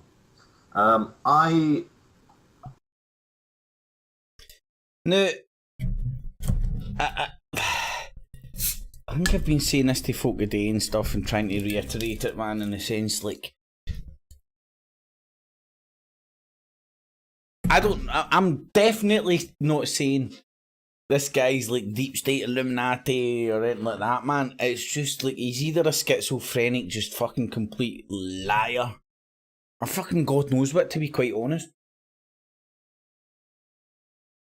But he's been caught out telling porky pies left, right and centre, and he seems to just improvise bullshit all the time. And I don't watch this guy religiously, I really don't. It doesn't entertain me at all, man. See, taking the piss out of the fucking weak and downtrodden, it's not my bag. And recently, because he done the video in Glasgow, that's why I touched base with him. And that'll be hopefully the last time until he decides to advertise when he's coming back to Glasgow.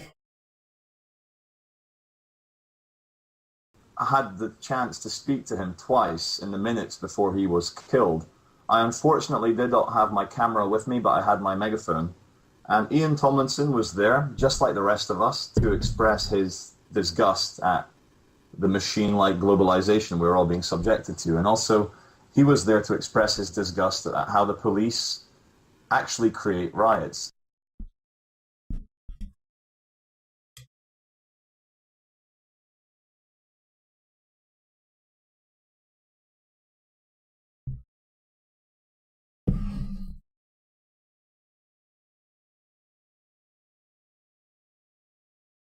So just the Ian Tomlinson thing alone shows you like two-faced he is, how willing he is to say what's just required at the time to get the shits and giggles, which is just...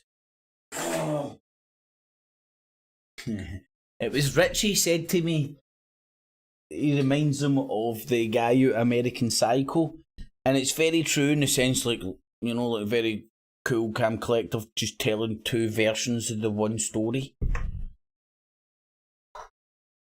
Mental.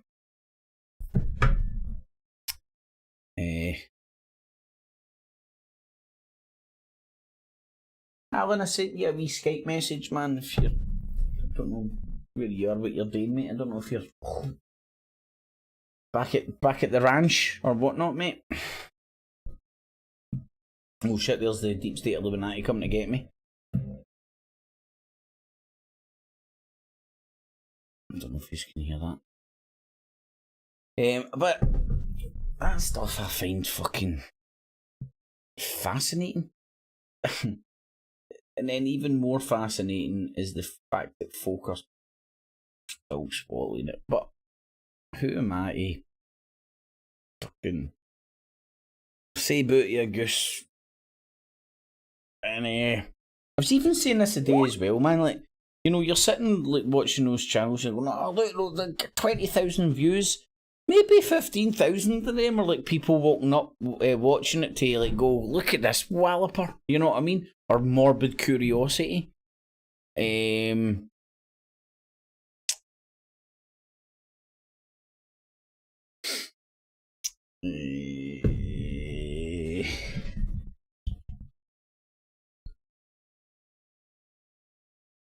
Want to join, man?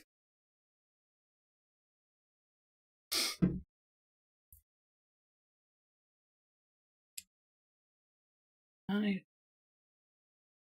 Alright, I was getting freaked out because I'm used to the advert. I'm speaking to myself again. In fact, I'm speaking to the voices in my head.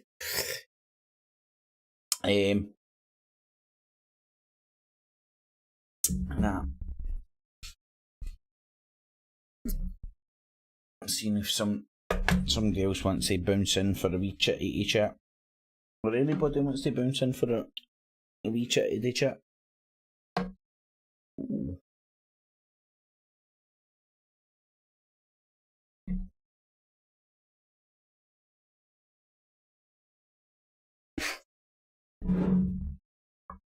Snotter.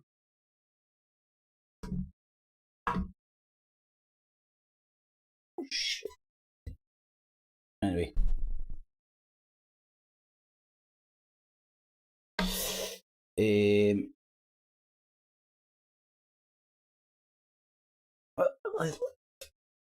Roberto, man, like, see what's... Oh, I don't know, mate. Look what's going on in the world, like, fucking left, right and centre, right? And I would say... I think I tried to touch on this earlier and then maybe get sidetracked, but I would argue, right, and again, when I say this shit, I don't exclude myself yet. It's affecting us all to a certain degree, man. This explosion of this kind of media and fucking always feeling a camera's on you or somebody's could be filming you or fucking... They're messaging you, like... Our fucking minds are fucking... It's like a monkey finding a calculator, you know. There's going to be a lot of frustrating times. I don't know if I'm explaining that properly. Good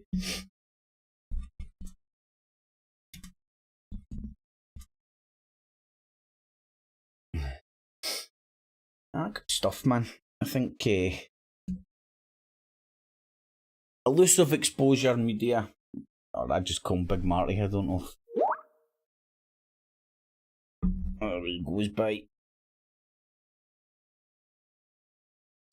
Good stuff, right, Marty? I'm gonna phone you then, mate.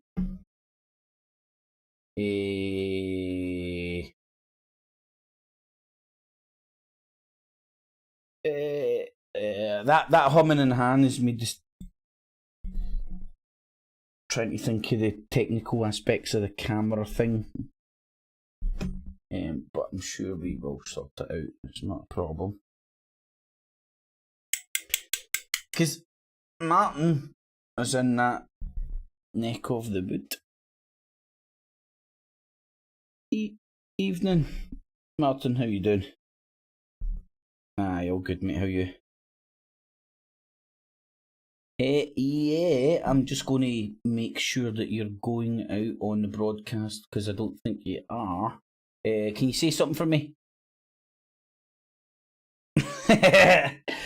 No, shit, man. Right, how'd I do that? Right, I think I need to go into my Skype and change something.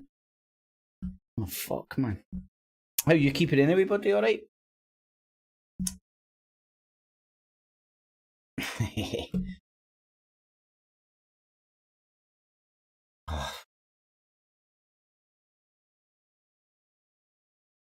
Well,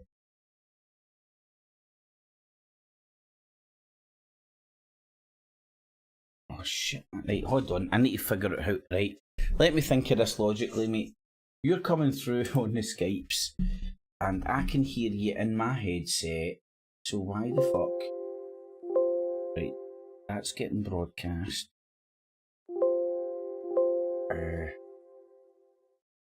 Oh, is this OBS? Do you know what they've done, Martin? Right, it's obviously open source, open broadcast software, and they've just uber complicated it recently. Well, since I've stopped fucking paying attention, and I basically just need to get up to speed.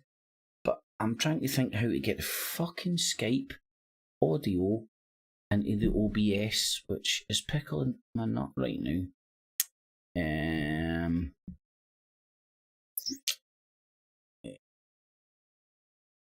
Because I would love your... I'm shite at multitasking, so I don't want to fucking... right, microphone, that's not the fucking thing I'm looking for. Right, sorry, I'm speaking to myself here. It's the speakers. Oh, there we go. I think this might be it. Testing. 1, 2, 1, 2, yes, 3. There we go, mate. Fucking cracked it. I'm a genius, man. Who needs producers? Fuck them. Right, brilliant. Now I can actually concentrate on what I'm saying rather than fucking trying to come in hand, pretend that I'm fucking listening. Yeah, I've just been listening up in the bathroom, getting ready and stuff. Quite interesting, man. I liked your points of view. I've always been a bit suspicious, to be honest, of that geezer. Always, even since back in the day. Especially the Shine character, let's say. Mate, well, for obvious reasons, man, that dude fucking, like, raised a lot of alarm bells with a lot of people. But what's very interesting as well, Martin, like, I don't know, like, I'll be honest, I wasn't paying attention to them, but in the last couple of days, people brought me up to speed, and that Shine guy is apparently only got, like, maybe, I don't know, 100,000 or maybe, like, say, 200,000 subscribers, whereas fucking Charlie Veitch has got, like, nearly 250,000 or some shit, man. And you know, he's got 80,000 of them in the last 10 months, which I noticed as well. Mate, oh, wow, by the way, I'm glad you said that, by the way, because, like, I haven't been paying attention. And I think basically this must be like him doing like Spice Girls 2.0. He must be relaunching himself. Yeah, yeah, I know it's rapidly growing, that channel. Don't know what's going on, but I know a lot of people do watch it down my neck of the woods. Like you'll bump into random people in Manchester. You talk about YouTube stuff, and his name has come out a few times. He is pretty well known down here, but maybe not always for the right reasons. And what I was going to say, mate, what's the general word on the street? The more people like him or loathe him or a bit in between, or? I think it's a bit of a mixed bag. Depends really, doesn't it? Some people get off on him, poking fun and, you know, stuff like that. I mean, it can be funny sometimes, but then even certain things he'll say, I'm like, dickhead, you know? Like the way you just mocked people, like for the weight or being fat or ginger, or I don't know, just certain things. It's like a schoolboy tactics, but that's Martin, what the viewers like. So. I agree with you, mate. There's no doubt the shit that he does can be. In fact, like it's not that it can be. It's like some of it is funny, right? Like for me, right? I've even made this. I've made this with like words. Like the N word, the nigger word, right? It's like I'm fucking quite happy to use that word. I rap along with it all the fucking time. I draw the line with calling a fellow human being it. Do you know what I mean? Yeah. That's where I kind of draw the line, and like like it's the kind of same with that, man. I'm quite happy to use the word smackhead, crackhead, fucking bums, drunks, whatever. But I don't want to go up to them in the street and poke them with a fucking stick while they're standing in a fucking queue to get fed and go, look at you, because like what annoys me is he's aggravating the situation to create some sort of a content.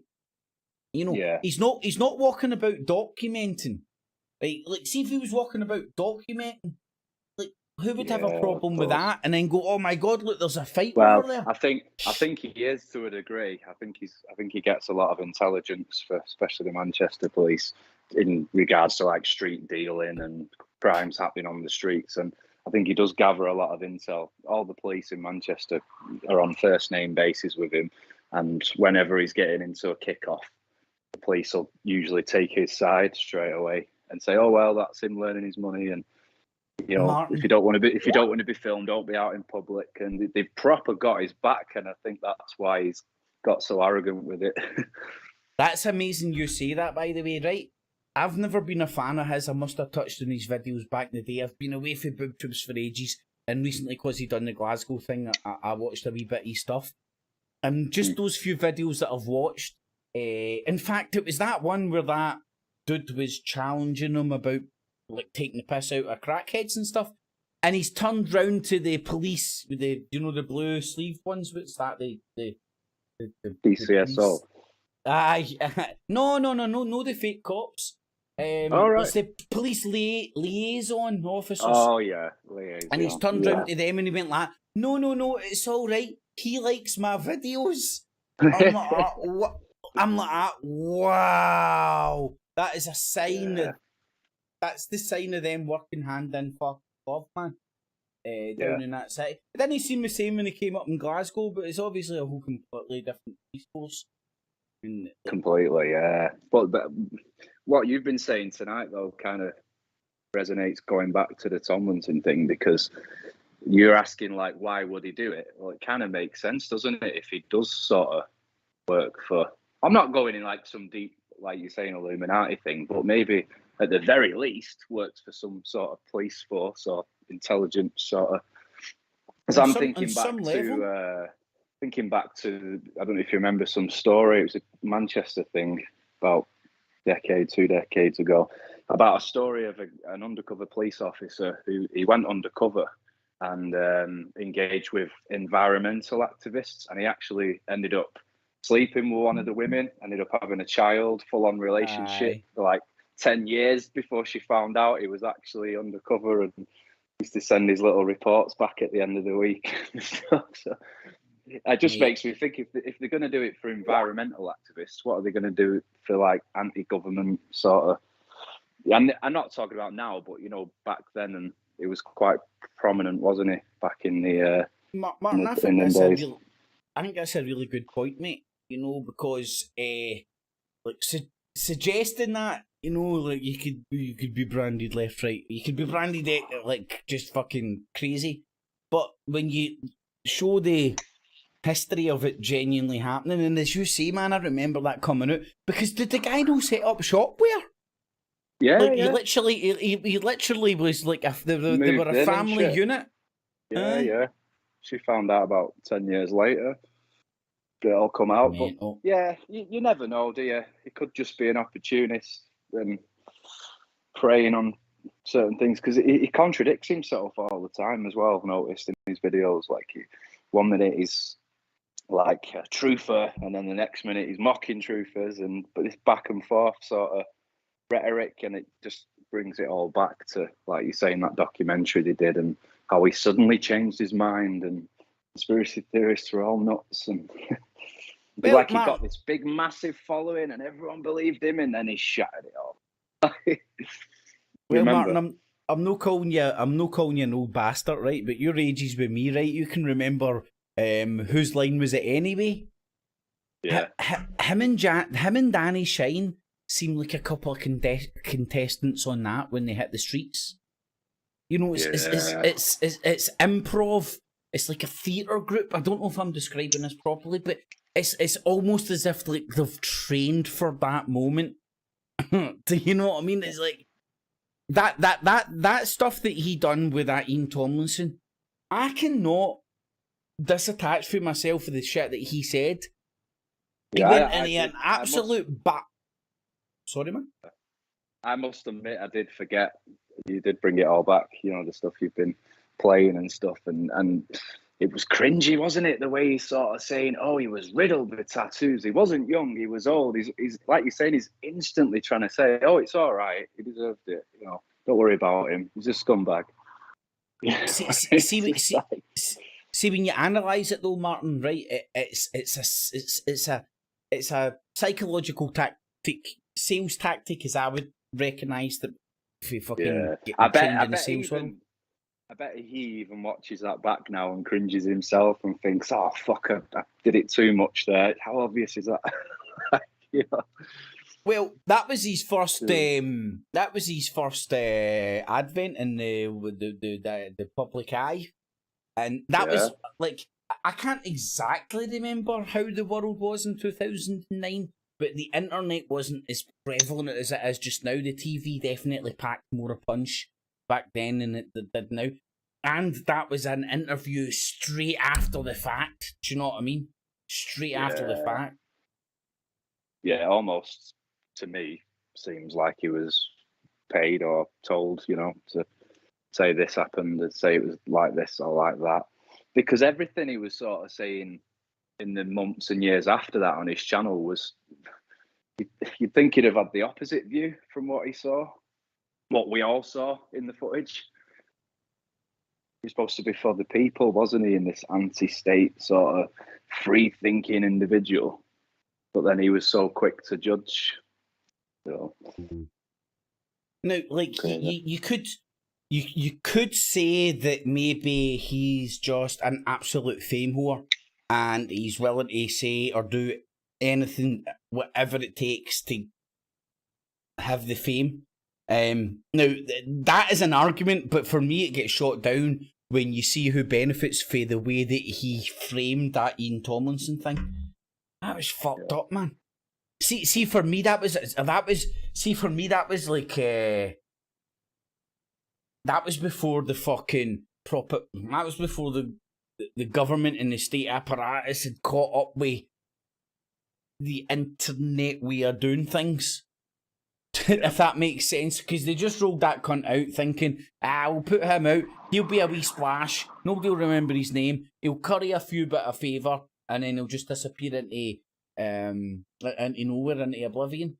But that's stuck around. It's people are still playing it to this day, and that cunt's still out there, arguably bouncing about, fucking coalescing with fucking coppers, man. Hey, do you know the weird thing is, right? My dad used to be a black hack, right? And black hacks, no, and today it's different, obviously, right? But back in the day, black hacks used to know what was going on in the street in most cities, metropolitan cities and stuff. You mean like a cab driver? Like? Yeah, sorry, black hacks, cab drivers, like right, black okay. hackneys. Sorry, Yeah. It was quite a close knit community, if you know what I mean, and like they always were. We knew who was moving where and doing what and when and all sorts, you know. They were used as like a way of gathering intelligence on people at points, man. If that makes, I don't even know how to explain it properly. But nowadays, I think the modern version of that is your YouTuber walking about the fucking streets with a camera.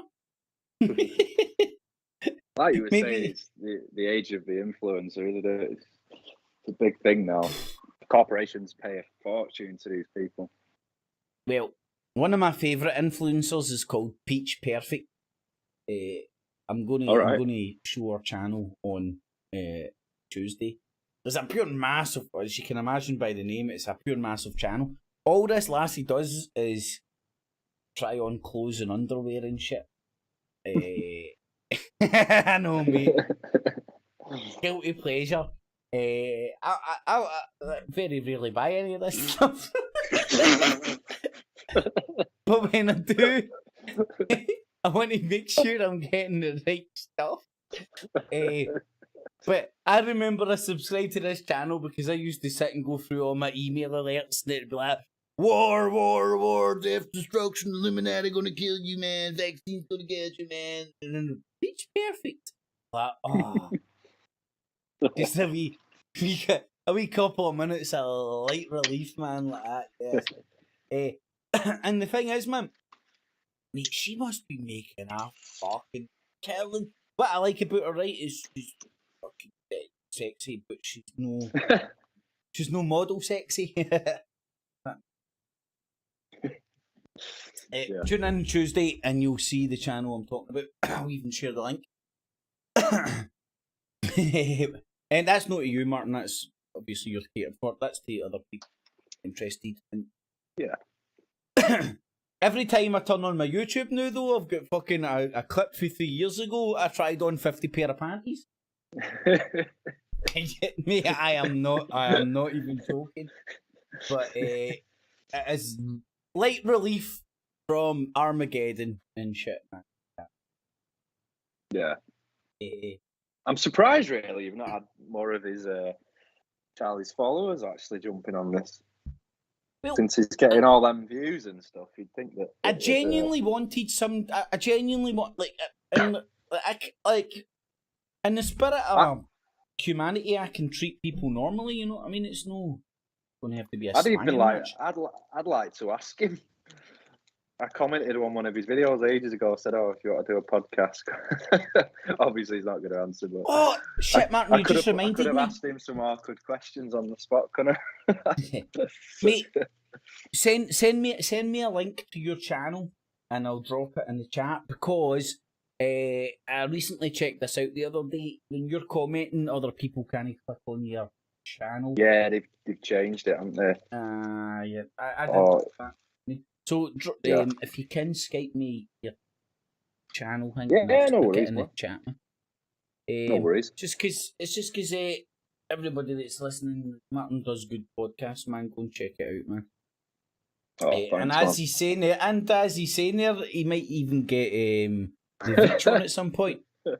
Mate, because he's in like I'm obviously not going to give your fucking address away or anything, but he's in your neck of the wood, isn't he? Yeah, he is. Relatively speaking. Probably like 10-15 minutes drive from where I am. Yeah. I know where he is pretty much. Have you ever bumped into him? Have you ever bumped into him? The only time I bumped into him was in Piccadilly Gardens when I was doing a live streaming from one of the protests. I think it was in 2020. Oh, cool. And I bumped into him there. Dude's about fucking 6'7" or something. But is he taller than you? Yeah, he is. Yeah, he's massive. Is he taller than you? Big fucking huge feet as well. Well, see, and now I know his ninja move. You know, he likes to his front kick. Yeah, he does. But like the thing is, he doesn't kick. See, he's doing the sensible thing. Like if you kick somebody, he's going to hit them. What he does is he puts his foot against them and pushes them. His big manky fucking feet. Right. It's a very effective move. It is right, but what's also very effective, man? I don't know. Am I the only one that fucking used to do this in school? You could grab the leg and... Mate, that's spot on. You grab the leg, see if you know it's coming. Whoop, you grab the fucking leg, the cunt's like... But I think people don't expect it, do they? Because they see this big smiling guy with a camera. They don't expect him to do it. But he just gets... grab his leg and sweep the other one away. And if you notice it, every time he does it, he's still trying to film. So he will still be trying to keep his equipment all straight and all that. And then as soon as somebody's on the deck and you're not, man, that's the fight over. But I think he was doing some, because obviously I don't watch all his videos, but I do watch them now and again because he's down my neck of the woods and it's interesting seeing what's going on.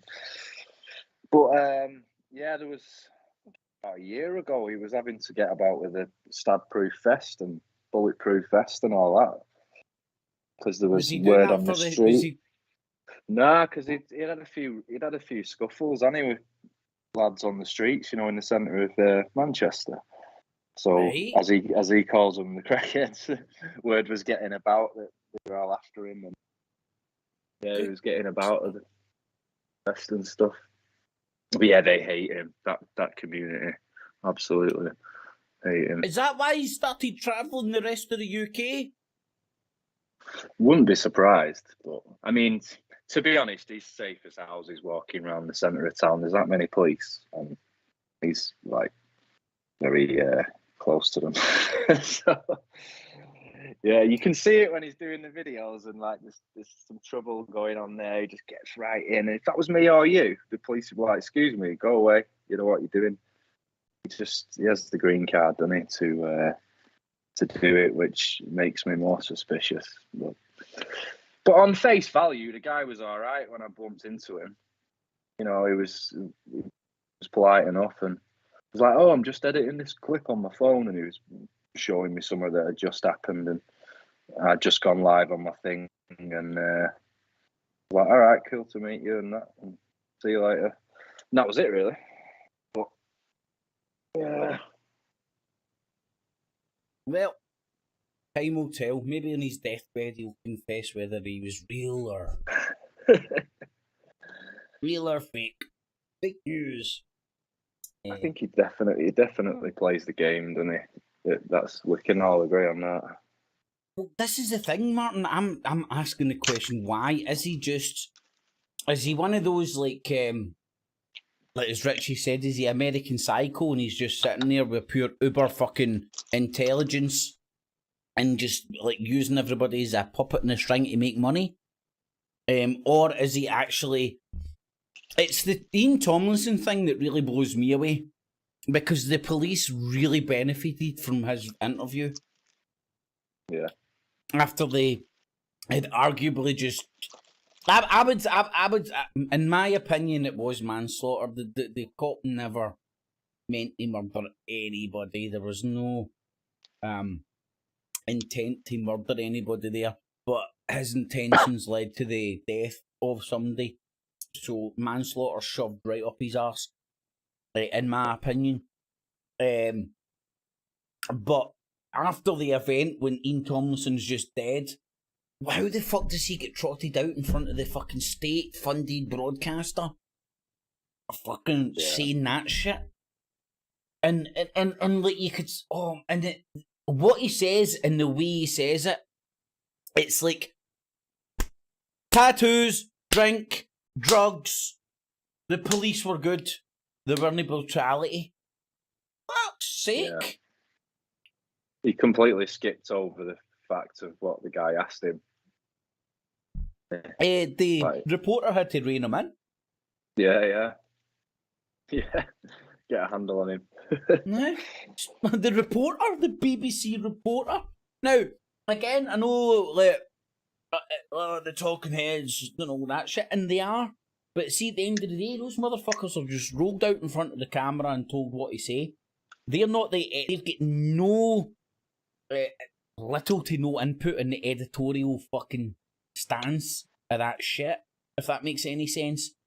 So they're the figureheads of the bullshit and the propaganda and all that. But even there, you seen that guy in the BBC where some deep down journalism training, some way where he got when he was 12 kicked in like that. Hold on, mate. We're asking you about a guy that's been murdered. You need to be fucking... You can't fucking just fucking speculate endlessly about fucking shite. Still, mate, it really gets my blood boiling hearing them saying that, man. It's contrived.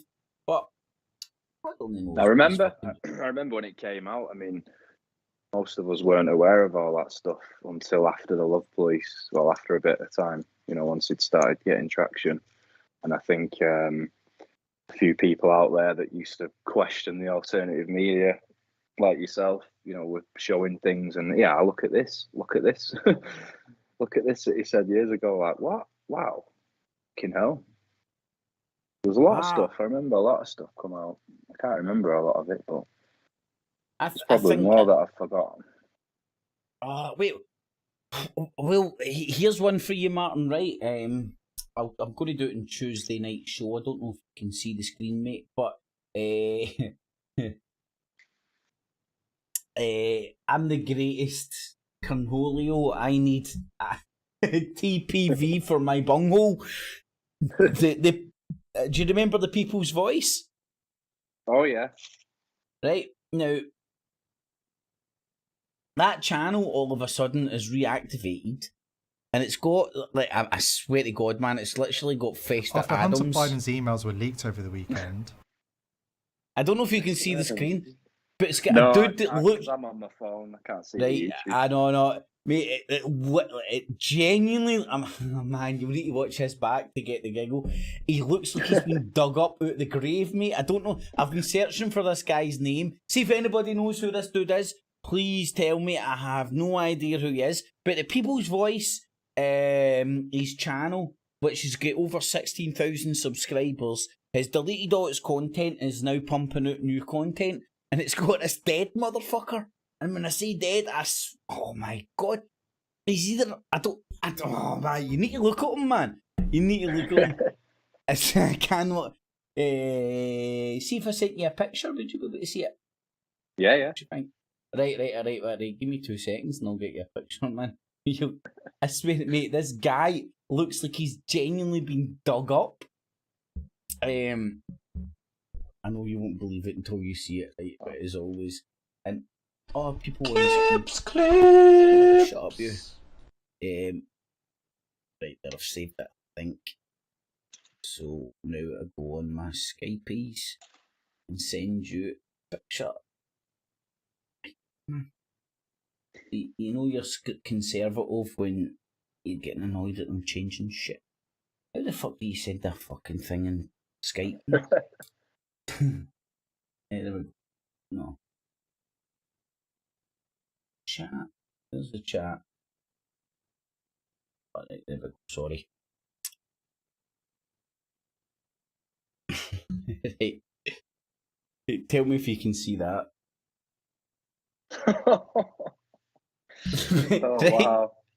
Right, and I don't. I'm kind of hoping you will be able to hear his. I don't know if you will be actually able to hear the audio.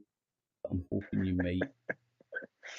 But oh mate, he does look like deformed up. But all that shit aside, let me see if I can.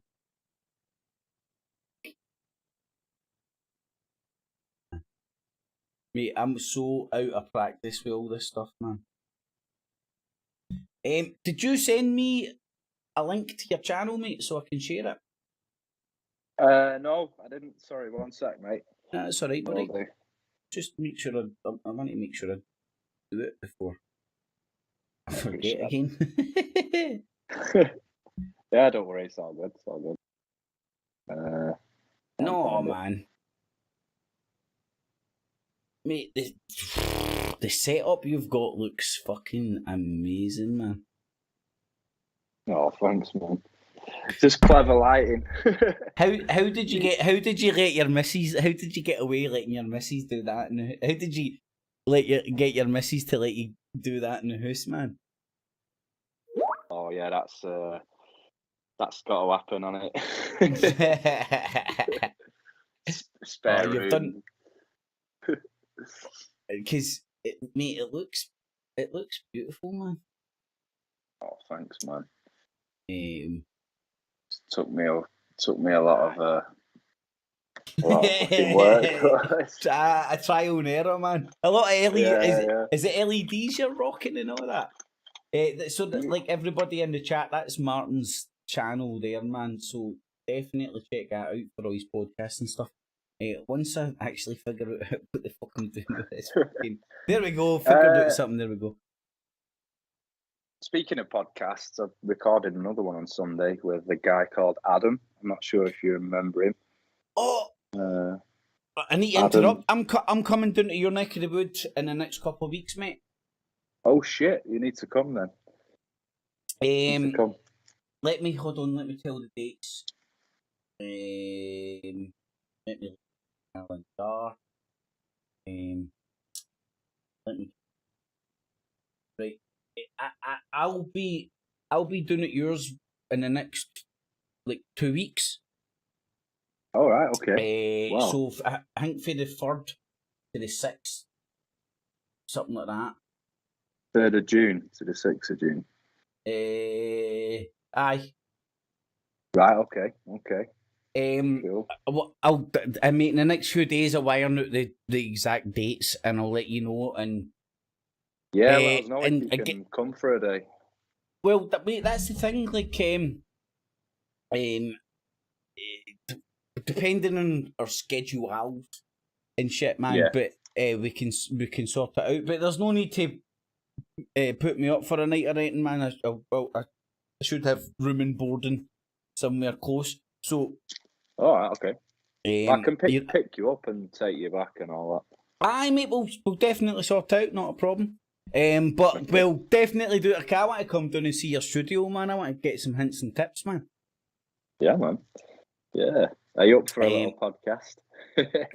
Mate, definitely, man. 110%. We can do it live. We can do. Yeah, I prefer to just record them for now. If I say any cringy shit, I can cut it out. No, I get that. You're the master of the lives. No, mate, I get that because like you love to produce it and all that as well and tweak it and all that. I've not got that skill in me, so I just try and preset it and can roll. But mate, what we can do is obviously we'll do a podcast for you. Go live on yours at the same time, or using my phone, we can do a couple of wee short live thingies and cross streams. I know Ghostbusters says it's never good, but we can cross streams. Well, I've got a lad called Adam that used to listen to us all back in the day. Right. He was at Bilderberg as well. I'm not sure. Oh, I think I can remember him, man. I don't know. Was he the very polite English gentleman? Probably. I swear to God, I'm not even joking. I don't want to say his surname on no, I don't say it in my But life. yeah, But, a lad called Adam anyway from Northamptonish. But he's interesting story, man. It's gonna be good. But he wants to get into a bit of the whole Bilderberg thing and alt media and that. I'm obviously gonna have to be careful and probably do a bit of cutting and stuff. Well, that sounds sweet, mate. I can do that, man. That's not a problem. That sounds really good. Sounds interesting, man. Yeah. What I'm trying to do now is find my brain. Right, what I'm doing. Why am I getting... Alright, sorry, I'm just getting very confused. I have fucking... Right, there we go. Oh, I've just got a subscriber. Thank you, Weefy man. Appreciate that. Is it Weefy man I was calling him Wee Fly man? Oh, but I might be reading it wrong, sorry. No, but I don't know. I'm now you've got me thinking I'm reading it wrong. Right, Wee Fly man, who's right? Is it Weefy man or Wee Fly man?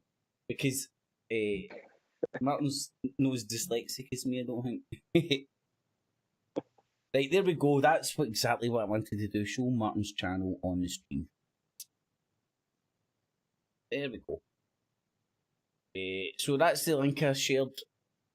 And there's the videos he's got, and you can see the lighting and all that.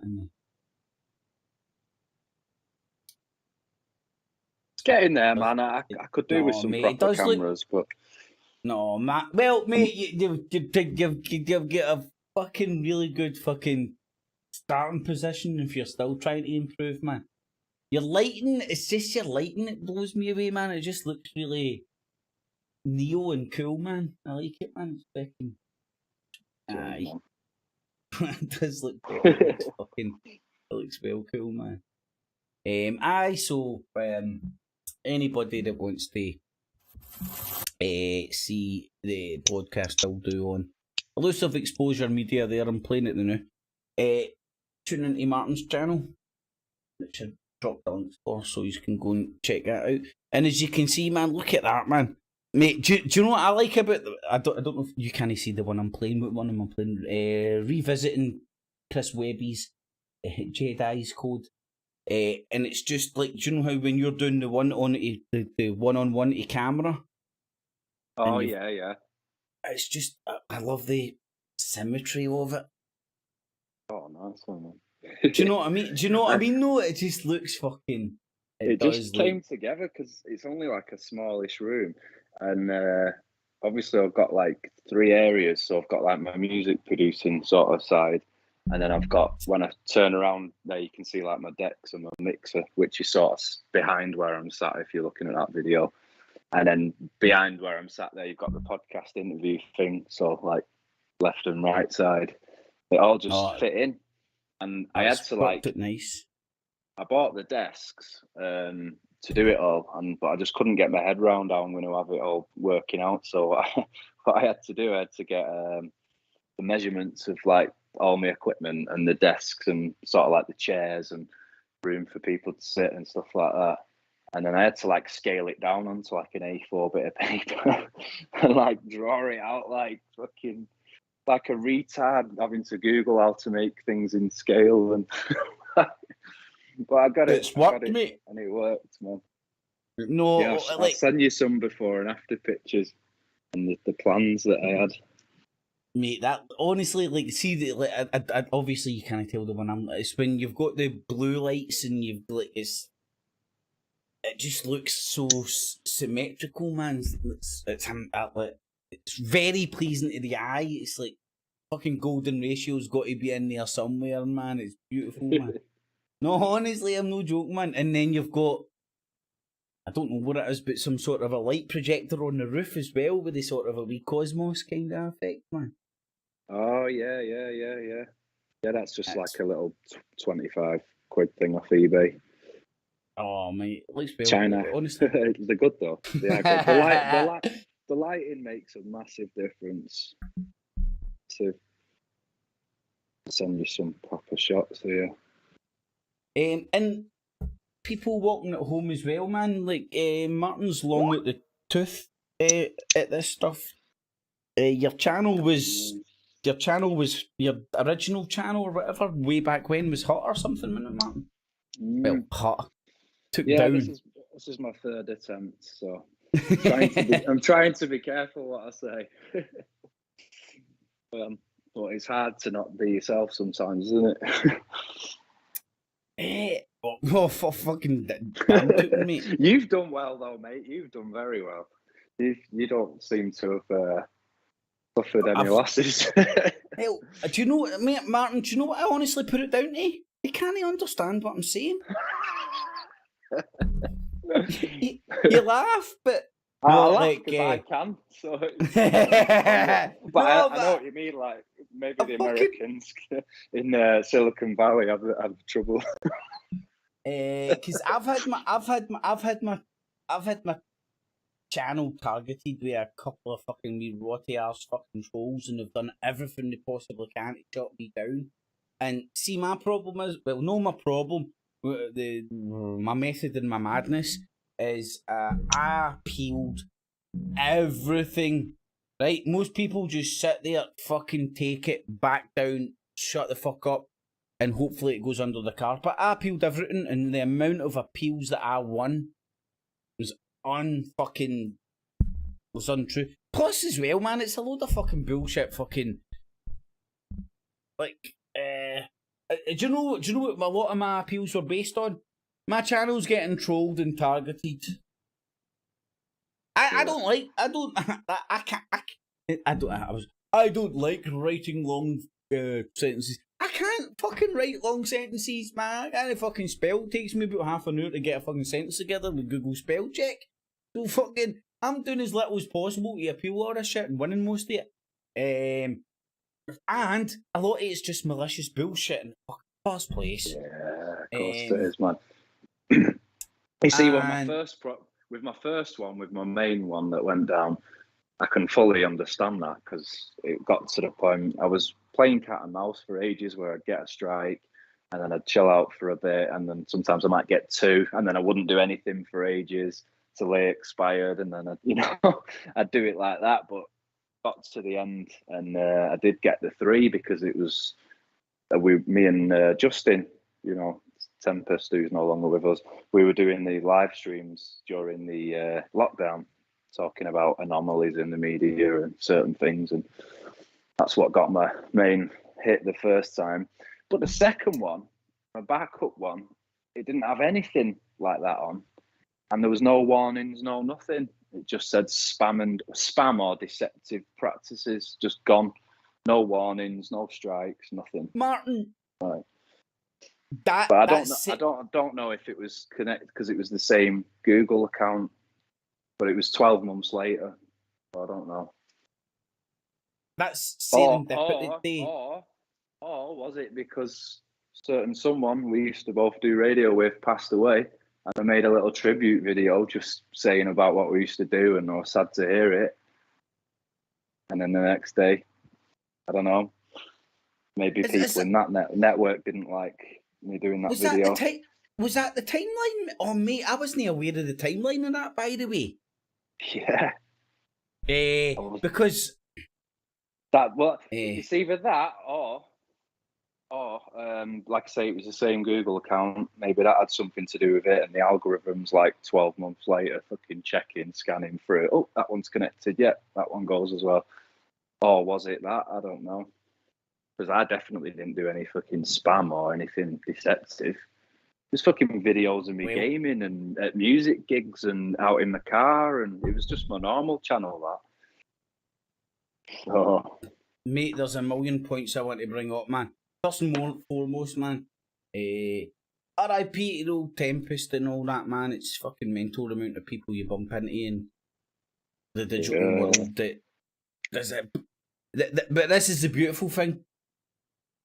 People know to celebrate his presence, you know, because some people can just slip off the fucking face of the planet and nobody knows. Do you know what I mean? It's so easily done. Do you know what I mean? It's just like, you're no longer on YouTube. Nobody knows if you're dead or fucking won the lottery or whatever.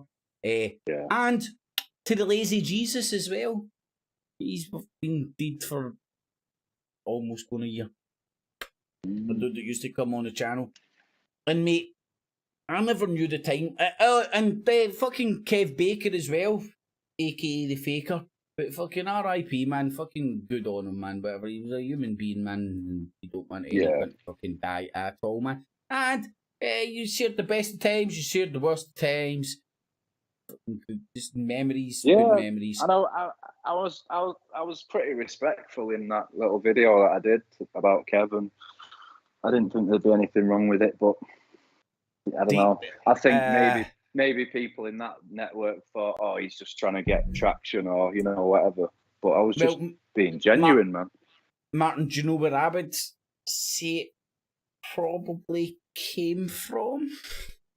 I've got a funny feeling anyway. But, yeah. Well, I would say it's probably less the network, more the missus. Mm-hmm. You know, the missus, fucking women are saying it the best of times, if you know what I mean. So yeah, I understand if they're going through hurt and that. So, you know, I understand if that's the case. No disrespect. And God only knows, we don't need to talk about it. It's no relevant. But if two people fucking might have fell out or something, you don't know what they're conveying to their missus. So like if she's sitting after the death scouring the internet, do you know what I mean? Which is a strong possibility. Yeah, of course. Do you know what I mean? And she's came across that. She could have reacted by report because mate. Why I said it was serendipity, see, this morning I woke up to the exact same warning from the boob tubes, spam and deceptive practices. Right, wow. But I get where it comes from. I think I understand where it came from. It was the video I done when I said Charlie Veitch is a black water agent provocateur. Really? Now, that is fake news though. Now, I was using a play on words, and during the video, I explained that I'm talking about him being a private agent for provocateur. Nothing that he directly works for Blackwater, but Blackwater monitors the interwebs for anything that anybody fucking says about those motherfuckers. And in the age of fake news, that shit can get fucking pulled up. Yeah. So what YouTube done? I'm actually kind of gutted I removed it. I re-uploaded the videos. The exact same stuff, the exact same content is up on my channel right now and will not get took down. It was purely the title. And whether I agree or disagree, I understand. They looked at it, or somebody complained, went, this is fake news. He is calling this guy a worker for Blackwater, and he isn't, which is fake news. So, like, I get them. I was spreading fake news. It's just unfortunate that I was being fucking Rabbi Buns and fucking using the fucking flow of the language You know, I was playing with language, and that's exactly what I was doing. And that's why the video, the content and everything I said is still up. Just the title ain't. Right, okay. No way. For the moment. But you not have any problems with this one then? Because you've got all that libel shit now, haven't you? Or if you say this and that about someone, they can take the fucking video down. Is that true? Or? Well, somebody told me the day they heard that people can't monetize their YouTube channels again. Right. Anymore. You can't, I'm looking to reapply in July. It's actually, I never realised that. See, I told you it's been rabbit burns. But you no, mate, in a month's time I can reapply. I don't think I'm going to pass the smell test, to be quite honest, to be you right.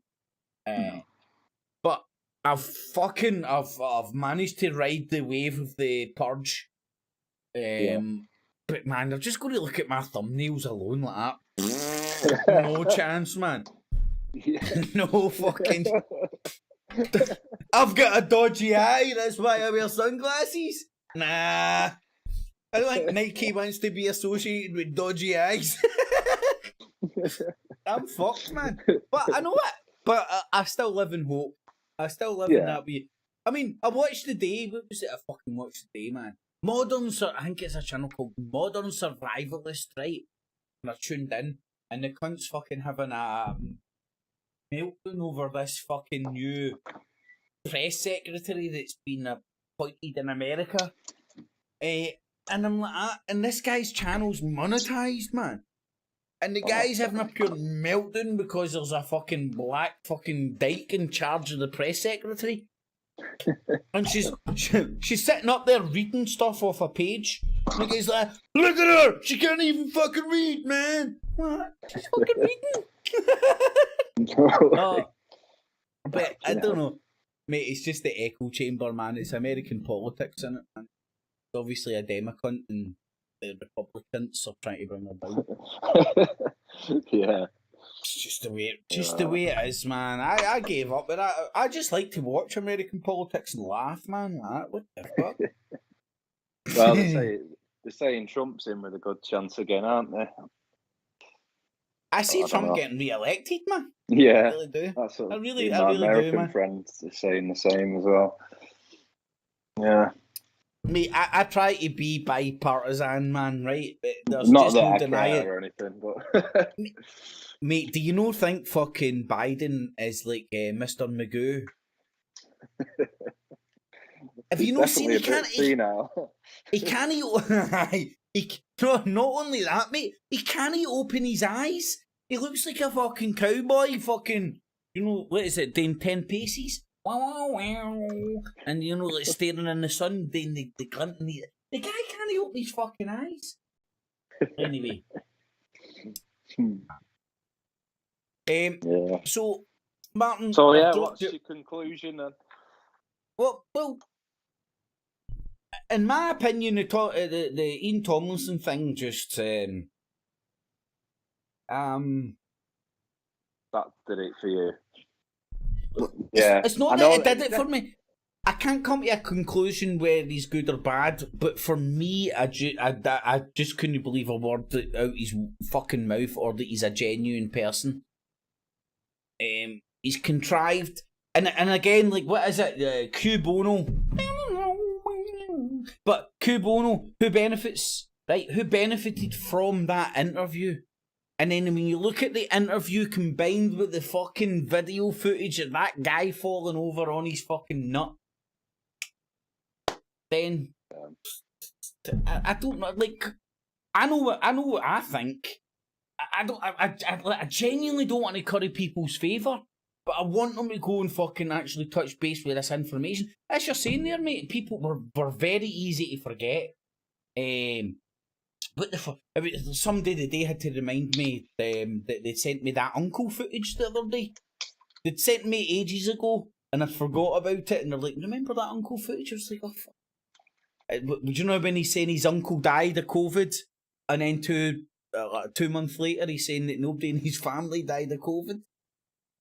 Yeah. I don't know if you clocked that bit, mate. Well, that's the thing, isn't it? If you lie trip yourself up eventually. And if you're videoing everything, it's going to come back on you.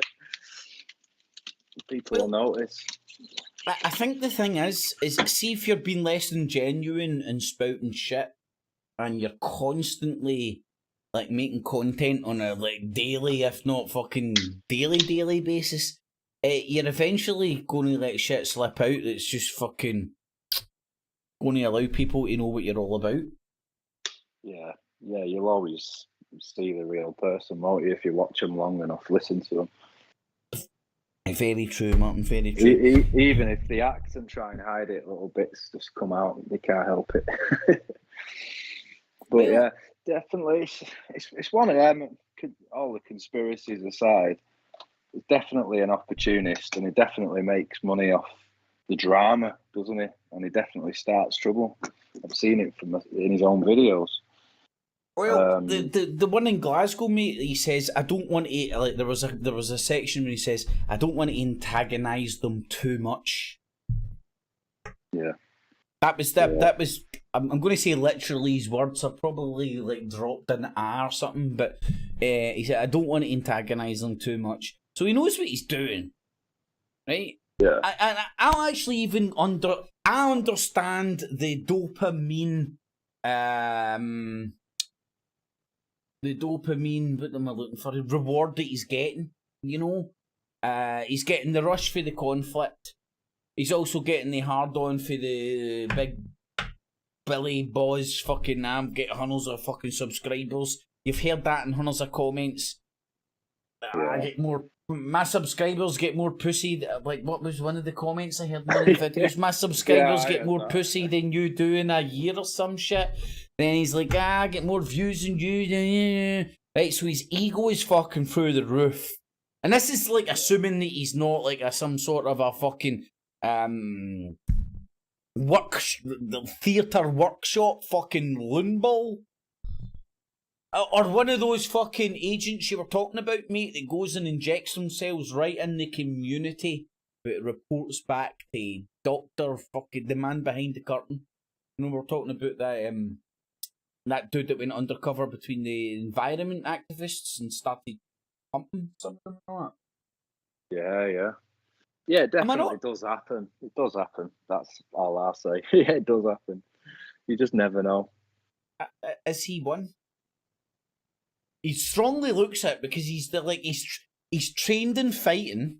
He says he's been in the army. He says he's worked for the fucking city. God knows if any of that's true. The way he conducts himself when he's actually the video footage that I've seen that he's in conflict, he knows what he's doing. Doesn't he look in fear for his life? I mean, you've got junkies coming at you and all that, and he's holding his fucking gamble fucking steady as fuck. And again, he's not reacting. He's pushing away. Like I spoke about it earlier on, man. Like lashing out and kicking somebody is just booting somebody. What's that? It's just like a wee slap, stupid punch. But like, and he's apparently got a big stature, so it means he's a big fat bastard. So if he puts his weight behind it and gets your fucking full muscle behind pushing that cunt away, they deck it. Which, coincidentally, you see every cunt that he does it to doing. Yeah. Which means he isn't doing that just, get away from me, swinging out madly. That's training. Yeah, you can see it. I mean, there's a few times I've seen him do it where it is warranted, you know, like. Oh, you can say it's warranted, not that. Like, but what you see is it's a smooth sort of transaction, is it? It's just like whoosh. Martin, it's the fucking ninja move, because what he's doing, right? No, in fact, it's the magician's move, because the people that are coming at him, right? They're looking at the camera, they're looking at his hands. He knows this shit. This is why I'm saying it's training. This ain't rocket science. This is why, like, forewarned is forearmed.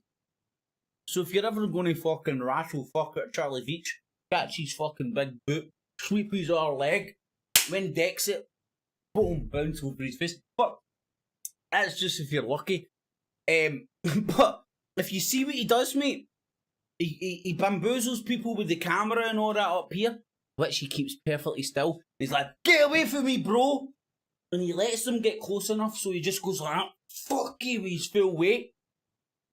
And they deck it every time. Every time. That's a learned Mossad ninja move.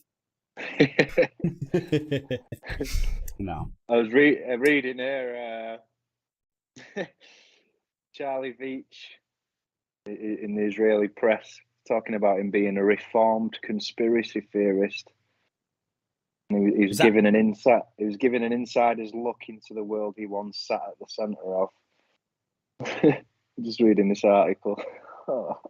Was that that would have been the BBC 9/11 documentary, I'm assuming? Must have been off the back of that, yeah. This is 2013, this. Well, yeah. That's what I mean.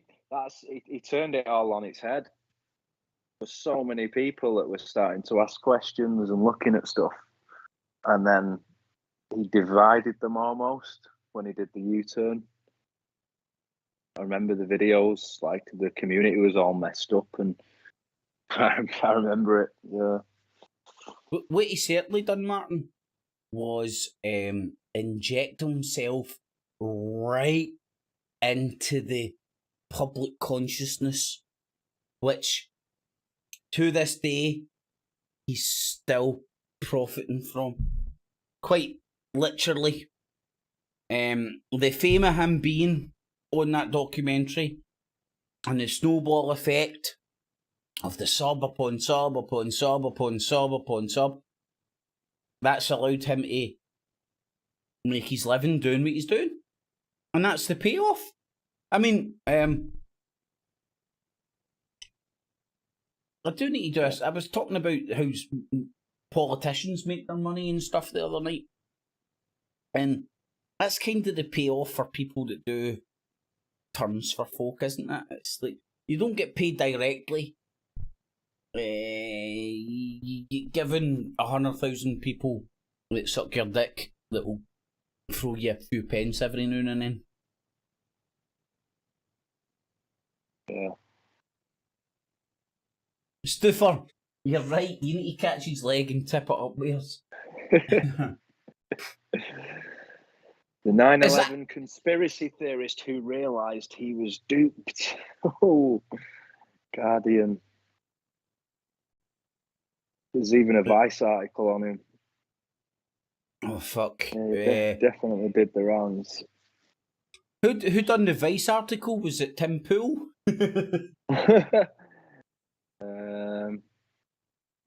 See if it is, I'm going to get blown away. Alex Miller. But we all know conspiracy theories. I remember that. I remember the fucking video where he was in America, showing the screenshot from it here, where he just turned it all on its head, and I just remember watching it thinking, wow, because I liked him up until that point. I think all the stuff started to come out and the Tomlinson thing, and like, wow, this guy. Do you know who Vice is owned by?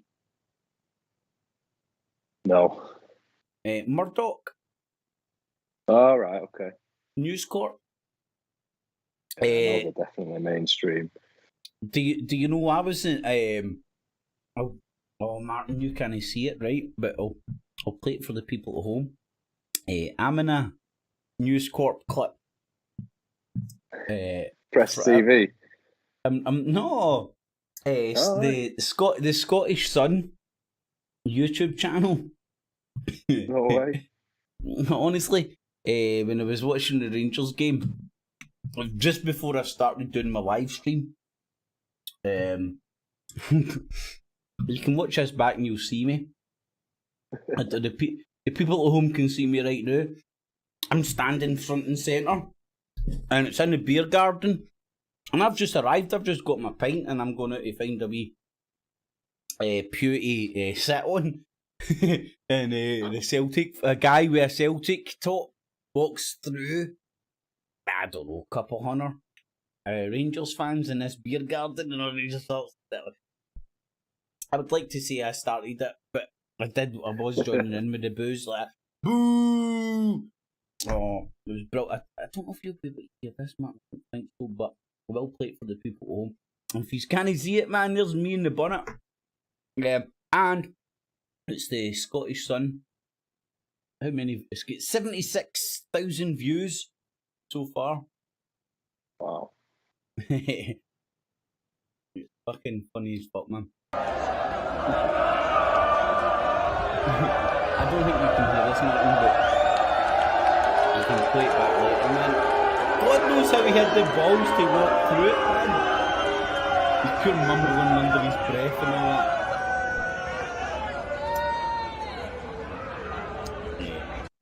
Just again, there's me there. In a pint, sitting down. Anyway, that was quite funny. When I was there though, mate, I was speaking to Getty Images and Glasgow Live. I still need to check that live out, to be honest. Yeah. But alright, sorry man. Interrupt the Veitch stuff and all that. But I just wanted to show that. No, you're right, man. I was on the Rupert Murdoch media. Martin, mate, it's been a pleasure. And as I said, man, a couple of weeks we'll get that podcast sorted. And definitely. A couple of live streams. Putting out there, mate, if you want to do a wee collab on your channel or on my channel or both once a week or whatever, man. Feel free to let me know, man, your schedule and stuff, man. Yeah, you know? Nice one. Thank you. It's just just different perspectives, man. It's better than just one. Yeah. It'd be good to do something, man. It'd be good to do something funny as well. Well, like a proper laugh. Light-hearted, fucking. I'm trying to think of some names now that incorporates. Well, I said this ages ago. Conspiracy comedy, man. Yeah. I mean, and cause in fact, do you know what? By the way, I guess another serendipity thing. I've got it written down here in my notepad, and it's like it's a bit. It's a bit serious, but I think almost when if I write something down, it means that I think it's fucking worthwhile saying. And what it says is like, do you know any happy truthers? And I know and again, I don't exclude myself for this, but on average, typically, people that gravitate towards this shit somehow, some way, that fucking. I'm not saying they're miserable, but there's obviously fucking adverse shit in their life that's fucking making them miserable, I would argue. A lot of the times, and that goes for me as well. So conspiracy comedy would definitely be a good avenue to go down, mate. Like fucking laugh at this stuff and laugh or cry in it. Yeah, I had an idea for like a character. It's got like a split personality disorder, and like one minute he's like a conspiracy theorist, and then the next minute he's completely the opposite. It sounds crazy, but it is crazy. What's the character called, man? Not really got a name for a character per se, but I just thought it'd be funny, like a comedy sketch. Well, mate, like get a character together, put it together for a show. I'm talking to one, and I'm trying to say to one of my other buddies, man, to get online as well and do a good bit of shits and giggles just under an alias, you know. Conspiracy Tourette's. No, I'm needing a Dangerous Dave. That's what I'm needing. Some guy with Tourette's who's just keeps shouting out, "Chemtrails!" Yeah. I was just down the market today buying organic chemtrails. No, mate, that sounds fucking. Oh, mate, I've there's hundred. The Mate, Scottish could produce it, man. I love that fucking still game, man. It's absolutely hilarious. Yeah, it's the business, man. Some of the Scottish comedies are best, man. Honestly. Have you got Netflix or Prime? Yeah, I got or Netflix. Both. Right, I'm hoping I'm not saying something that's on Prime. Have you seen Guardians of the Galaxy? No, my son and my missus have watched them. Seen any of them, you know? Are they no your cup of tea? I probably would sit and watch them, but not something I'd put on myself. There's also one called, oh shit, man, I can't even remember the name of it anymore. I just go into my continue watching fucking list. But there's one that's called what is it? They're taking over or something, right? But basically, it's like it's like Family Guy, but it's all based on conspiracy. So like the cartoon characters actually work for the deep state. I'm trying to fucking think of the name, mate, man. In fact, I will find it, man. I won't take that one. Where the fuck am I looking at? It's well worth it. Where's the fuck's it? Ah, man. Right, let me see. It's no on Prime. It must be the old Netflix. Oh, I've been watching something. I wouldn't mind getting some comedians and stuff, you know, like for a podcast. Oh, Martin, I would love. Well, let's see how funny we can make mine. Yeah. There's a guy, an Irish guy. He does a podcast as well. Got about 900 subs or something. I've just found it, mate. Oh, sorry. Sorry, it's called Inside Job, which is quite funny. It is on the Netflix. Sorry, mate, so you found an Irish guy for your podcast that's a comedian? Yeah, no, not for the podcast, but I left him a little comment on one of the videos, but chances are he's not seen it or whatever. But yeah, he does there's a skit, if you search ISIS in Belfast on YouTube, there's like a stand-up. I can't remember his name now. Well, it's absolutely hilarious. But then I noticed that he runs like a little podcast and stuff, interviewing people. Seems like a cool guy.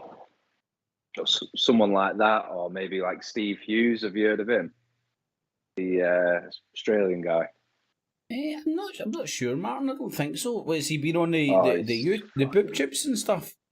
He's brilliant. Yeah. He's Australian, but he lives in Manchester. Right. A few stand-up things he did years ago. He hasn't got much out there. And he's actually a rock guy. He's in a band and stuff. Does a little bit of stand-up and podcasts. But he's funny, man. Absolutely hilarious. Absolutely, yeah. I can't even say some of the stuff he says on here, but he's definitely our way of thinking. And that's probably why he didn't get much traction in the stand-up world. He's almost like a new age George Carlin, or something like that. He's definitely well underrated. But yeah, I wouldn't mind reaching out to someone like that as well. Oh well, Martin. The setup you've got, mate, and the experience that you've had as well, man. Because I started to say this earlier on. I don't think I finished it, man. Like Martin's no just started a YouTube channel 2 weeks ago, man. He's been doing this shit for fuck knows how many years, but 10 plus? 2007. Oh, fuck. Yeah. I think like a year after YouTube started or something, I was on there. God, man. Yeah. Mate, you'd be giving away your age. You'd be giving away your age next, man. You know. See, you're all right, man. Like we've not started to look old yet. I don't think. I'm 37 now. How old are you? I'm 40, mate. 40, yeah. I'm 40. Believe it or not, I know I still look like a pure young pup. But just no, man. You just start fucking getting depressed a bit more. the hangovers last a bit longer. Yeah. Hold on, who's in the chat? I just watched that movie. Right, anybody in the chat, if there's any like Charlie Veitch supporters or whatnot that want to get involved in a chitty chat, man, feel free. Charlie himself, wouldn't you have a debate with him? So I would happily chat with him, man, aye. But it's not so much a debate, man. He is what he is. I would just want to ask him, why did you do that Ian Tomlinson thing? And I guarantee it's going to be aye, but no, but aye, but no, but up a bit, down a bit, left. But I would love to experience that. You're right, I would love to experience that. But it was like debating James Goddard. It's not really a debate, man. It's just like, yeah. I get did you ever clock that? It's just, there's no debate, man. It's like monkeys throwing shit at each other at best. You know? But like, it's not that I'm discouraging it, by the way. Like, fucking dial him up, man. Dial him in. I'm not steering away from it. There's nothing going to be achieved. I would argue there's nothing going to be achieved, and he would wriggle his way out of all the shit. I just want to know why he done the Ian Tomlinson thing. Like, where did these tattoos come from? What's the smell of drink got to do with the police murdering him? And was he working for the city, or they're protesting with a megaphone? Did they have an uncle that died with COVID or not? Is he fucking Nathan Rothschild? And the thing is, like, people might be listening to this and thinking that you're being mean, or, you know, like poking fun at him, or what you're bringing this up for, or just trying to cause trouble and stuff like that. But it's not. If you're putting yourself out there in the internet, in the public eye, you have to expect this sort of stuff and these sort of questions. And if you don't, and you can't handle it, then you're a fool for putting yourself out there. Because if you put yourself out there and you're on camera and you make a big name for yourself, and you call in all your social medias by your actual name and you're branding yourself, then you need to be able to take the heat that comes with that. Anything you've ever done will come into question at some point, the more famous you get. That's just, you see it all the time, don't you, with people in the entertainment world. Martin, I know you know what I mean. I know exactly why I reacted the way I reacted, or why I'm reacting. It's because I feel protective over Glasgow and the history and the character of Glasgow, and that cunt's going about looking fucking filming the shitholes, provoking the arseholes, and trying to make out that's what Glasgow is all about. And it's like, I'm so glad he done that, because that wee woman fucking nailed it, man, calling him a fucking poverty tourist. And and do you know what? It showed you the mark of the man as well, right?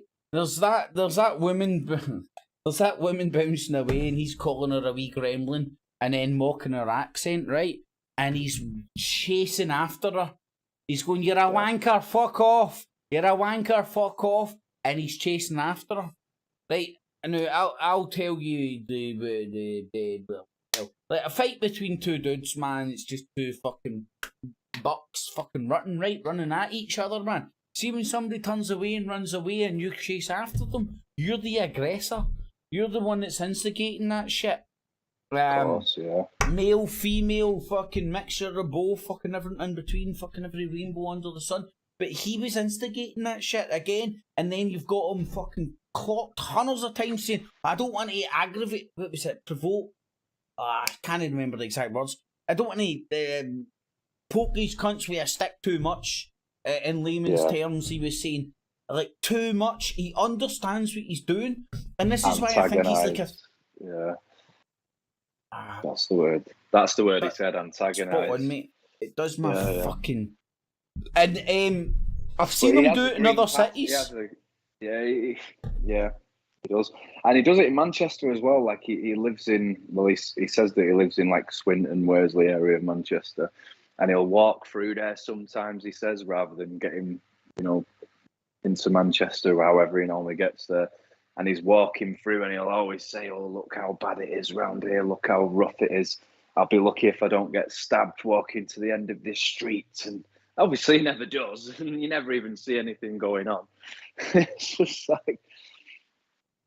just like calling everywhere a shithole and stuff. It's just, and It's fair play. a Some of the walking places tabloid. might be, but it's just a bit derogatory, and it isn't really fair on people. I don't know, who just don't choose to live there and struggle. You know what I mean? It's not right. But like you say, poverty is benefiting off it. It's a see, like a lot of things, Martin. I like a lot of things, right? You can debate the wrongs and rights about a million and one things, but a lot of the times you can boil it down to the intent, and you know, like what you're turning up there to do. I mean, like, say for example, I'm walking from A to B, and I want to stick on a booktube stream and speak some pish about fucking X, Y, or Z, and something happens in between that journey, and I film it, right? No problem. But if you're now, which what you were saying that you had to wear stab-proof jackets and all that because people were fucking going to do them in, which I can completely understand. Down in Manchester, now he seems to be doing a tour of the UK's fucking slums. Let me go to every fucking metropolitan city, go to every part of the fucking cities where there's millions of people staying, and point at the whatever hundred of homeless people. It's disgusting, and he's doing it deliberately. So what's his intent? What's his intent when he turned up in Glasgow? I would like that's a question. See if he turned up in the hangout, mate. That's a question I'd ask him. Charlie, what was your intent of coming to Glasgow? But I wanted to film the architecture and stuff. Right, so why did you spend 30 seconds to a minute on all the beautiful fucking buildings and almost 15 to 20 minutes down at the fucking stinky bridge where the homeless unit was? Yeah. I think it's that's the content that seems to do better, isn't it? And that's what it is. It's just all about money and content. That's what it's all about. Well, at the very least, anyway. No, but you're right, Martin. Like, if you want my honest opinion, right, and this is just my opinion, man. It's just my opinion. I think he's been used by some sort of apparatus in the past. He still curries fucking favour because he's been on the job, and right now, he's been flung to the wolves per se because the social medias and the gravitas that was brought to him through the means used to pay for itself. You know, YouTube, being a YouTube star used to pay for itself. That's how Donald Trump done a lot of his propaganda. You can see the narrative that he's following now. I mean, just looking at like his channel here on my phone and all the thumbnails and all the titles, it's all the drama. Lady grabs my camera, cop tells me off. You know what I mean? Old man tries this. Standoff, face off. Activists argue with me. You know, it's all drama. That seems to be what people want now. They've not got enough of it. They've not got enough of it in their own lives. But I think that's what it is. I think we get back to this mindset again where people see these people and then it empowers them. Oh, well, at least I'm not like that. At least I'm not as, you know what I mean? It's like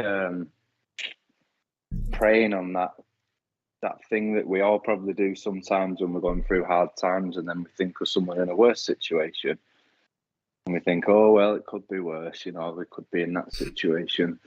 And that's kind of what his content to me is sort of saying at the minute. Definitely. Do you know what, by the way, Martin, man, I think you might be a fucking Freud 2.0, man. That's a good point, man. You know, because when you do start feeling shitty about yourself, that is when you are more prone to cut people down to make you feel better about yourself. I wouldn't exclude myself from those that, I wouldn't say I make a habit of it, man, but I wouldn't definitely exclude myself from once. So. Well, I think it's just the human condition in it, but we're always fucking battling that shit, man. It's definitely not my default position. And people do love drama. I mean, true crime's like the #1 genre at the minute, and you know, any kind of drama. It's like fight videos, car crashes, police chases. So it's a big thing, man. People love it. Well, I caught myself watching, what do they call it? World hip hop stars world stars or something. Oh yeah. It's basically just World fucking. Star, yeah. It's like the toilet bowl of American minds. Basically, man, it's just like cunt slapping. And I mean, like, I think I've said this before. I remember when you were first exposed to the internet as a late teenager or whatever, man. And I remember one of the first websites, rotten.com. You can see this, you can see that, you can see that. And I was like, whoa. See, now, I've seen enough heads blown off. I genuinely do not want to expose myself to any more of that stuff. I'm done. Yeah, I've seen enough. I agree. Each to their own. I don't want to stop it or anything. But fuck. There's me the day fucking watching the Sarah Poulton video, right? And I'm watching it to fucking criticise her, right? Because I'm not her biggest. I know, man, way back in the day. Because I'm not her biggest fan. And what's she talking about? Fucking dildo monkey or something, right? Do you know what the alternative sex troops that were doing fucking readings in libraries? I don't know if you remember that shit. Oh no, I don't. Right, now, one of them, now, what the tabloids and what she and all the right wing runs with, and I'm not defending this shit because it was well fucked up. What they're running with is, what was it? Monster dildo monkey or something? Never heard of that. You've never seen it? Well, mate, I'll need to send you the links. I don't, in fact, I genuinely, this was in the tabloids and it was all over the press and this actually happened and the fucking council actually come out and apologise and all that. This actually exists. I don't think I could show it on YouTube. I think fucking if somebody complained, it would shut it down. It's basically a dude in a monkey suit, a rainbow coloured monkey suit, right? With the nipples exposed, with a big sort of a bare ass, but human ass, you know, like a plastic baboon ass, and with a big dildo, like with a big dildo hanging between his legs. Yeah, I've got it on Google. What's it called? What's it called? Ninja monkey? Rainbow dildo monkey. Dildo monkey. That's it, innit? Rainbow dildo butt monkey. Or something. I don't know. What a fucking monstrosity that thing is, anyway. Wow. What was that for? That was the part of the group that was put into libraries to teach kids to read. What? I know, mate. That was part of the somehow some sort of a like sexual libertarian mob that were all a bunch of fucking retrobates. Probably the same ones doing all the trans shit in the schools and mate. Well, that was what it was part of. Tranny reading hour or whatever. Getting trans people to bounce up into libraries to make trans more normal or something. Like, which, fair dues. If it's a dude that dresses like a woman and you fucking can't tell the difference or whatever, aye. But why they get coming in dressed as fucking... See, that's the shit. That's the stuff that turns me back to the Illuminati, mate. That's mental. It's absolute craziness. Absolutely. I've seen the shift as well. You look back at the last decade, how everything's normalised now, and that's not being like against people for their choices or how they feel or think. That's just saying that, you know, leave the kids alone. let them grow up to be adults and then make their own decisions. Sticking dildos in their fucking face when all the days want to read fucking Mary Poppins. Yeah. It's like with all this gender stuff as well, man. It's gone crazy, hasn't it? If that's not part of something bigger, then I don't know what is. Like with all the kids changing the genders and the parents fucking saying, "Oh, well, I'm going to let them grow up and choose what they want to be." What? Sort your head out. You're confusing the fucking poor things. It's child abuse. That's my views on it, anyway. Oh no, I agree with you, man. I agree with you. I mean, there is people that grow up a bit different or a bit camp, or you can see it, and that's how they are. There's no harm in that, but there's probably a lot of that. I think there's going to be a generation of kids that grow up and realise what the fuck have I done, and why did my parents agree to it? Martin, I really do. I don't think you're predicting the future, mate. You're predicting the here and now, mate. There's already a plethora of people coming forward that are regretting X, Y, and Z happening to them back in the day. It's already happening. Right. It doesn't surprise me. Man. I just I don't agree with female. Like here's a train of thought that it's the logic in my brain. I don't agree with female circumcision, right? Now everybody's on board with that because typically it's a black cunt getting dragged away to fucking Africa to get their clit chopped off. Woohoo! Let's all hate that. Woohoo! Right, I'm against fucking male circumcision. Right. Ooh, do you hate the Jews? No, I hate fucking boys getting fucking part of their cock chopped off at best, known off with a fucking rabbi at worst, and then sometimes growing up and fucking having a sore dick every time they get a hard on. Plus, they don't even know how to fucking wank without fucking having to go and buy lube off a Jew somewhere in a shop. Funny enough. Mate, you laugh, it's true. I'm laughing, but it's true. It's fucking true, man. How would... Mate, you have a foreskin, man. You know how important that was to learn how to masturbate when you're a young boy, man. It's fucking part of the system. Now, and they want to take it away from you, man, and then sell you lube. So you need to fucking... What the fuck's this shit? Anyway, I digress. Then, the fucking... So... Really bad getting clitorises chopped off. Humming and hawing about getting a guy's fucking foreskin chopped off. And then fucking dildos in fucking kids' faces before they fucking know what sexuality is. Oh, there's kids, teenagers, isn't there now, having all this stuff done. Like operations and stuff. No. Oh, sorry, man. I'm sorry to sound condescending. There's procedures out there that's called, let me get this right, what's the term?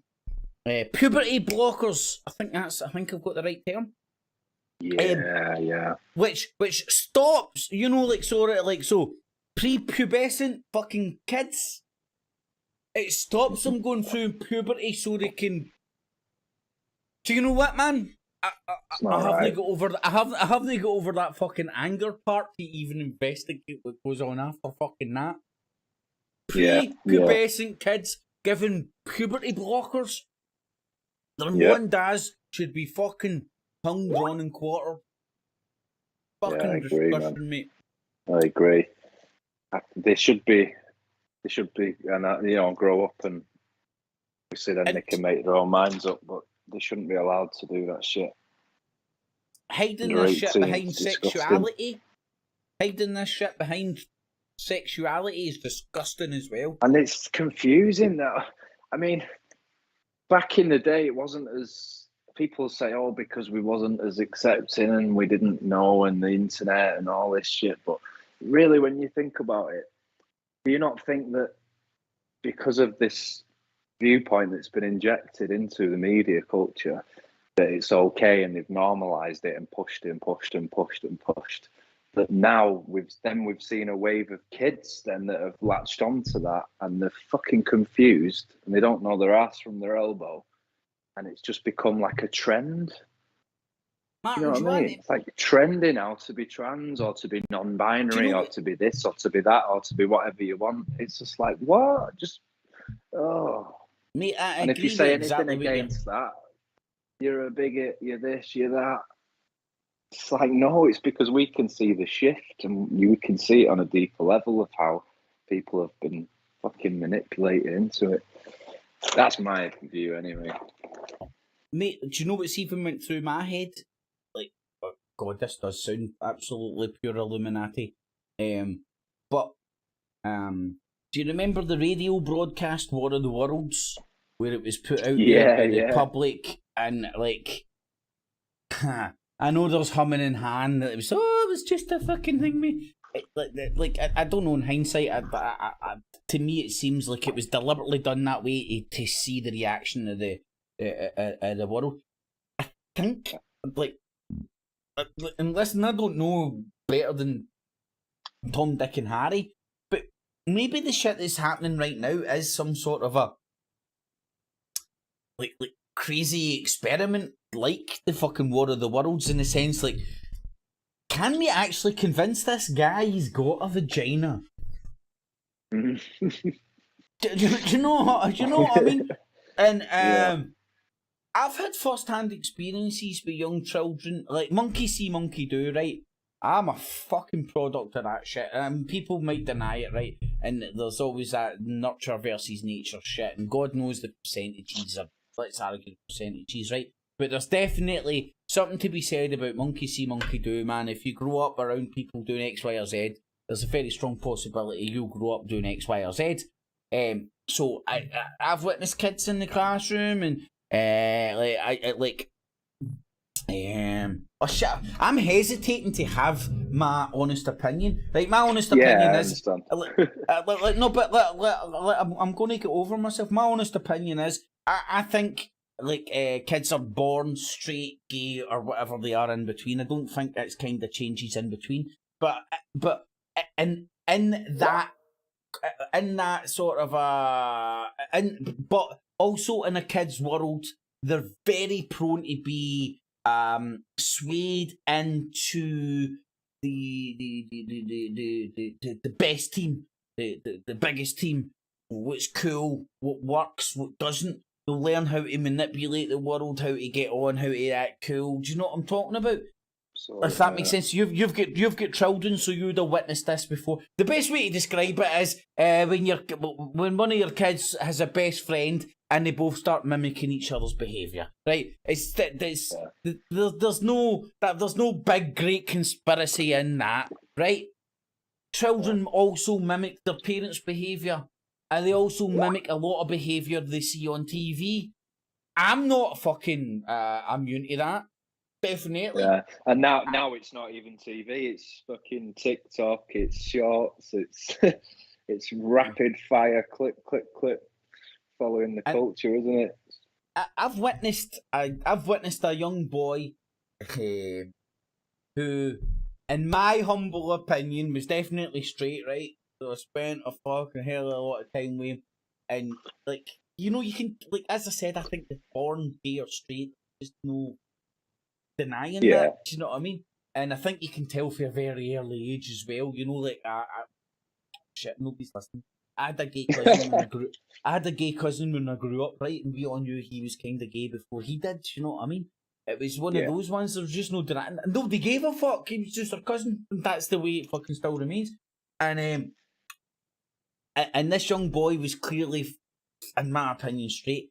And he started school with, and his best friend happened to be a campus Christmas little boy, and this other boy, obviously started mimicking his best pal's behaviour. Yeah, which was a hell of a lot of camp shit. Do you know what I mean? Which, like, I had no problem with it, it was just something I observed. And again, it's like that monkey see, monkey do, drip, drip, drip effect. But I think ultimately, man, it's like, see when you've got that wiring in you, but I do understand that kids can be influenced one way or the other as well to.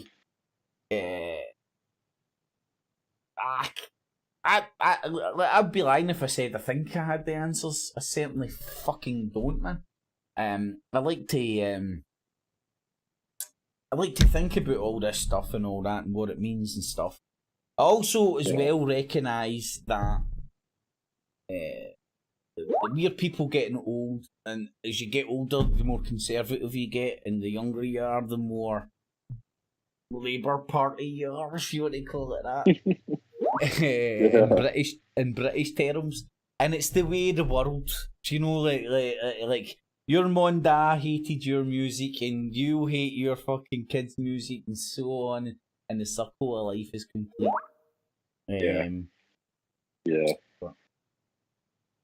Right, Martin, I really need to go because it's the cup final tomorrow. And, nice.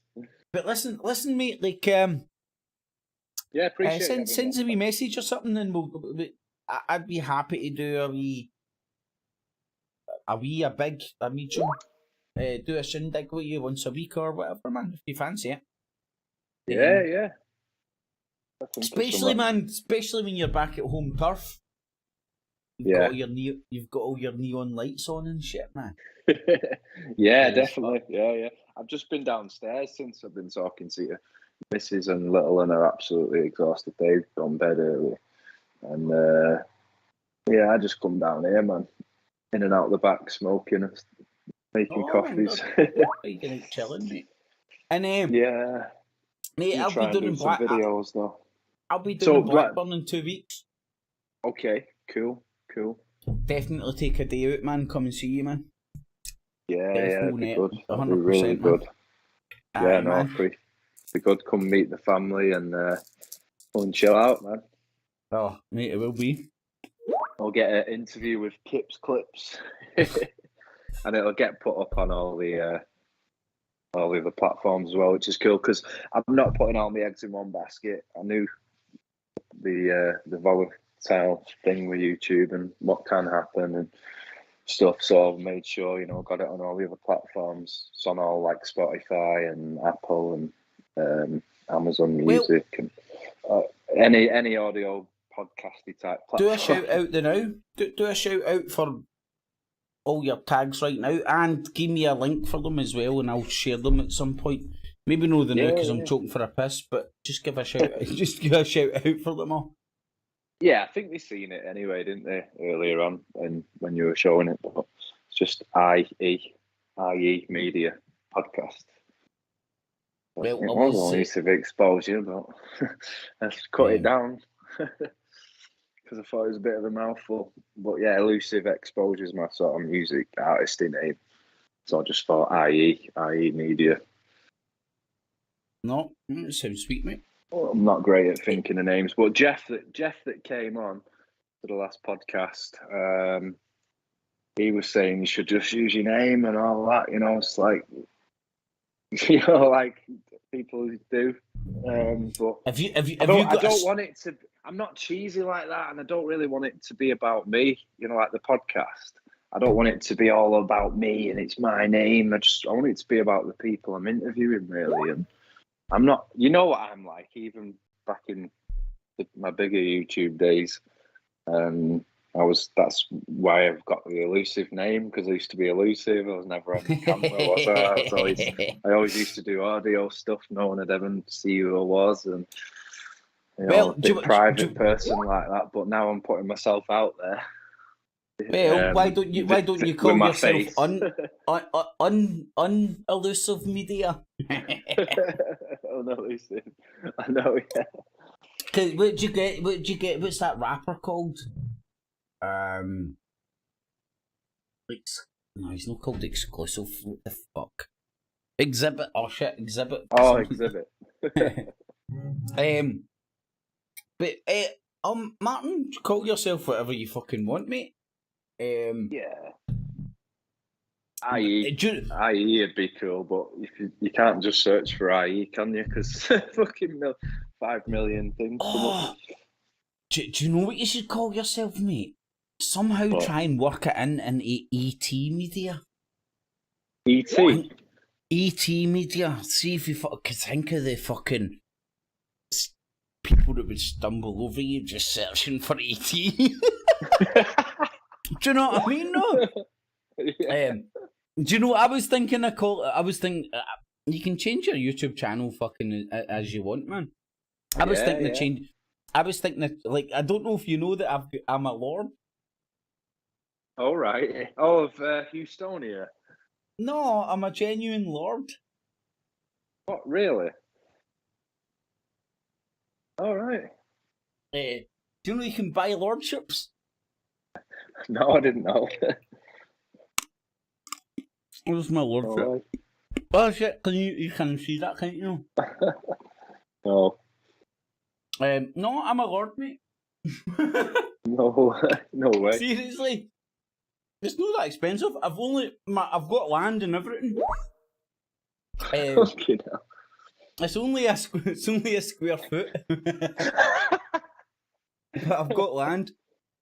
So no way.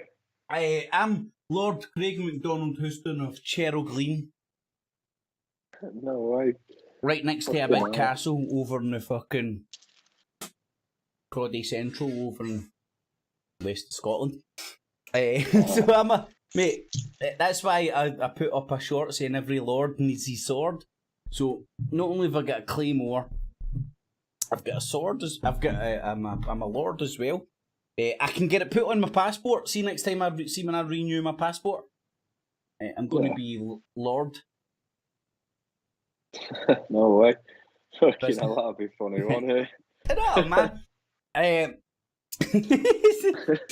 Businessman. So I was thinking of changing my. You need to get a suit and then go and open a new bank account. But do you know what? I can get it on my bank cards. It's a legal title. Yeah. It's a genuine legal title. Right. You mate, look into it, man. See, like, Valentine's Day, mate. Get your missus a fucking lady shit. Can you do it? Oh, right, I'm gonna look into it. You can date down your neck of the wood, no problem. Just stick it into the Googles. It'll probably cost you between $20 to $30 for the cheapest package. Fucking hell, man. No way. I thought you had to be like knighted or some shit for that. No. What happens is the way the title system works in the UK is like people with land can issue land, and then you become like a landowner, so you become a lord. So like, I could have chose to be a laird or a lord. Because I'm from Scotland. Yeah. I wanted to be a lord.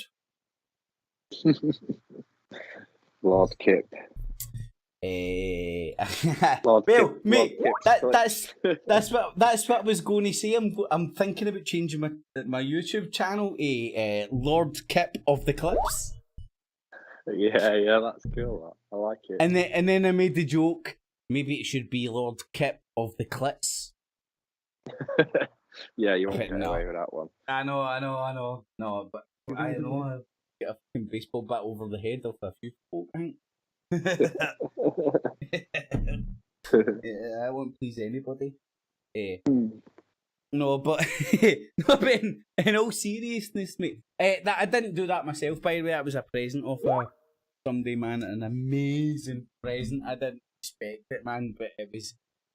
Oh man, that's probably one of the best presents I've ever fucking got, and it's like relatively speaking, it's not that. But, you know, it's not like 20, 30 quid or whatever, man. But what a fucking.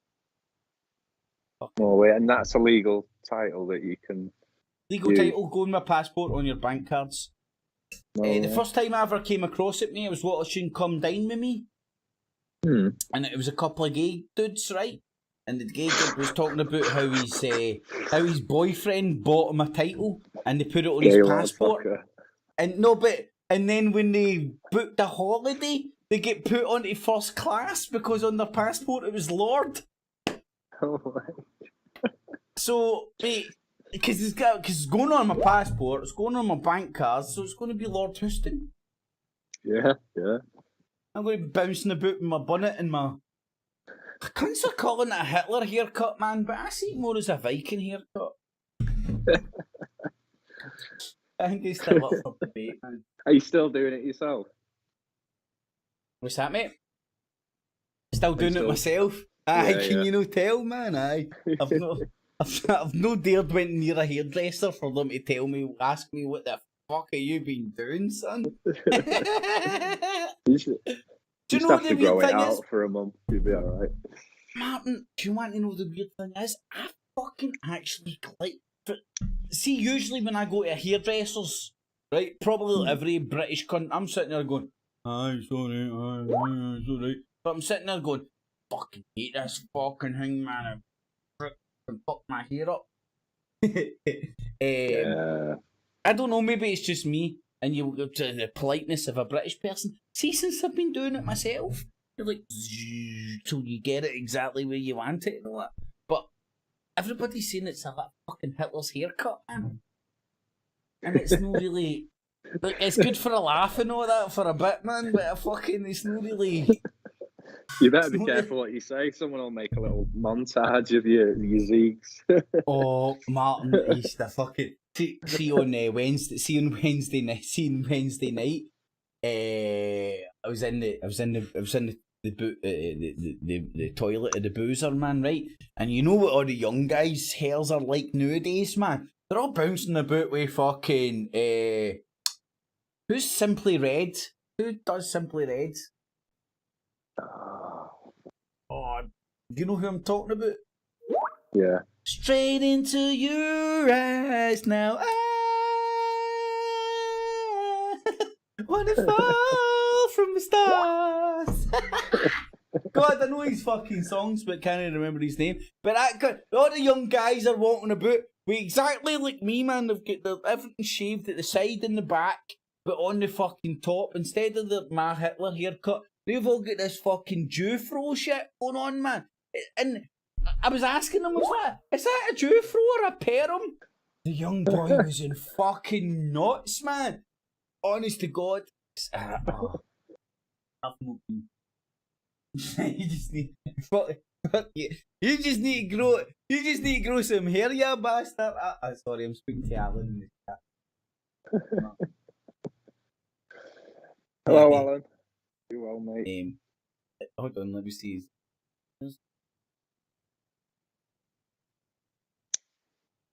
Where is the YouTube? 2 seconds. I need to find.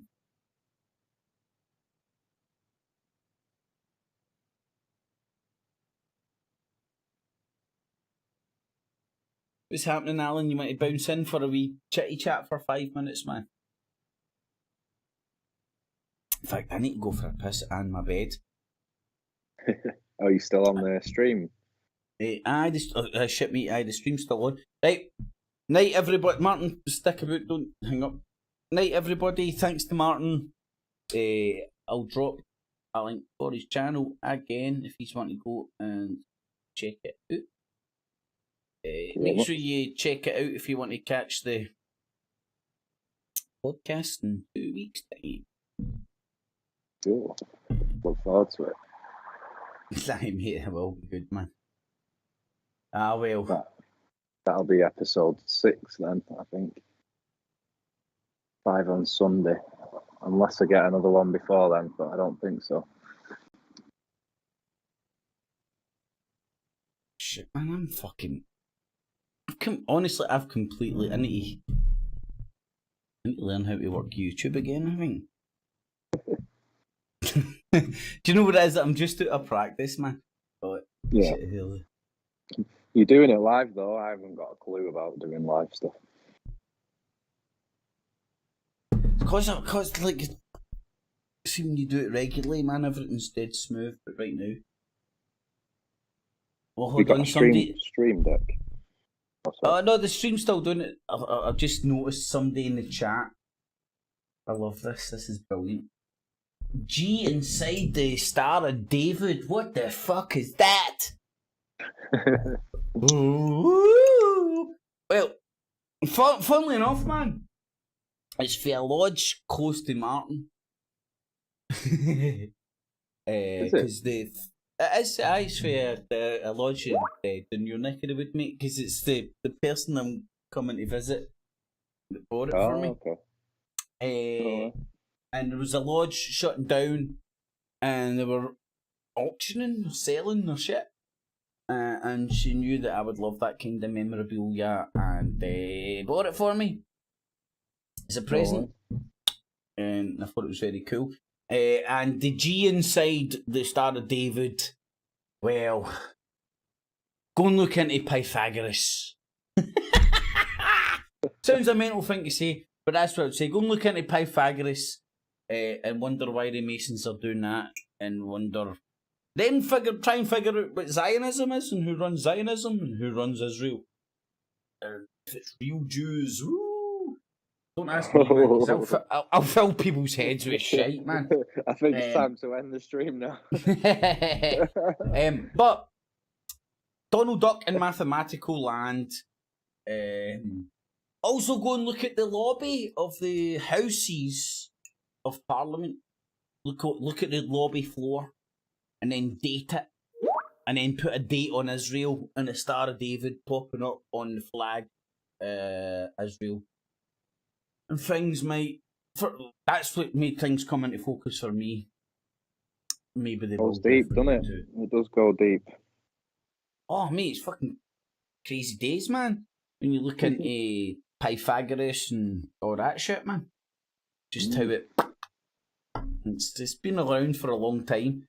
And the Star of David is more about geometry and the secrets that holds, and what it allows you to do. Is the symbols go way back, I suppose, don't they? If you even look at the old Nazi symbol, people say that used to be something else, and they stole that and used it. And well, it wasn't a bad symbol originally. It was some other tribe used it or something. Nah, but it used to be an old. I think it was an old Hindu symbol. But what they done is it was reversed. The Hindus, but again, mate, like well, as legend would have it, the Nazis had the black sun. It was a sun symbol, as a lot of these symbols refer to. It's like the eagle of the Freemasons, the Holy Roman Empire, the whole shebang, man. It's like these symbols pop up everywhere. What's very noteworthy, I believe, is the 4 animals that pop up in the Bible, which I don't even think I could name. You get the ox, the bull, the snake, the eagle, and what's the other one? I always fucking forget about it, man. Do you know what, Martin? A donkey. The donkey. No, that does pop up in the Bible, but I think Jesus is riding in on it, man. I think it symbolises his poverty. It's 4 beasts of the Bible. I need to use the voice recognition, right? Like, what is it? The first was a lion. Fuck! How did I forget the fucking lion? I've got a fucking lion right behind me, man. So your lion, eagle. It was the lion, the eagle, the snake, and the other thing. What the 4 great beasts?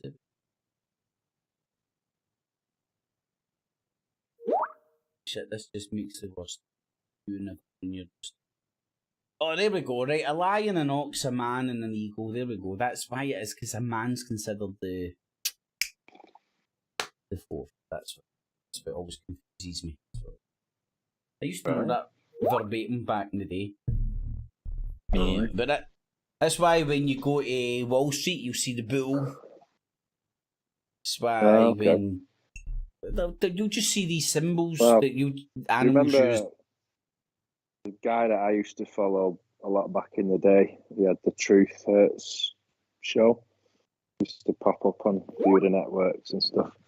A guy called Charlie. He's been shunned and censored everywhere, but basically he was a theology major, like fucking back in the day, and was very religious.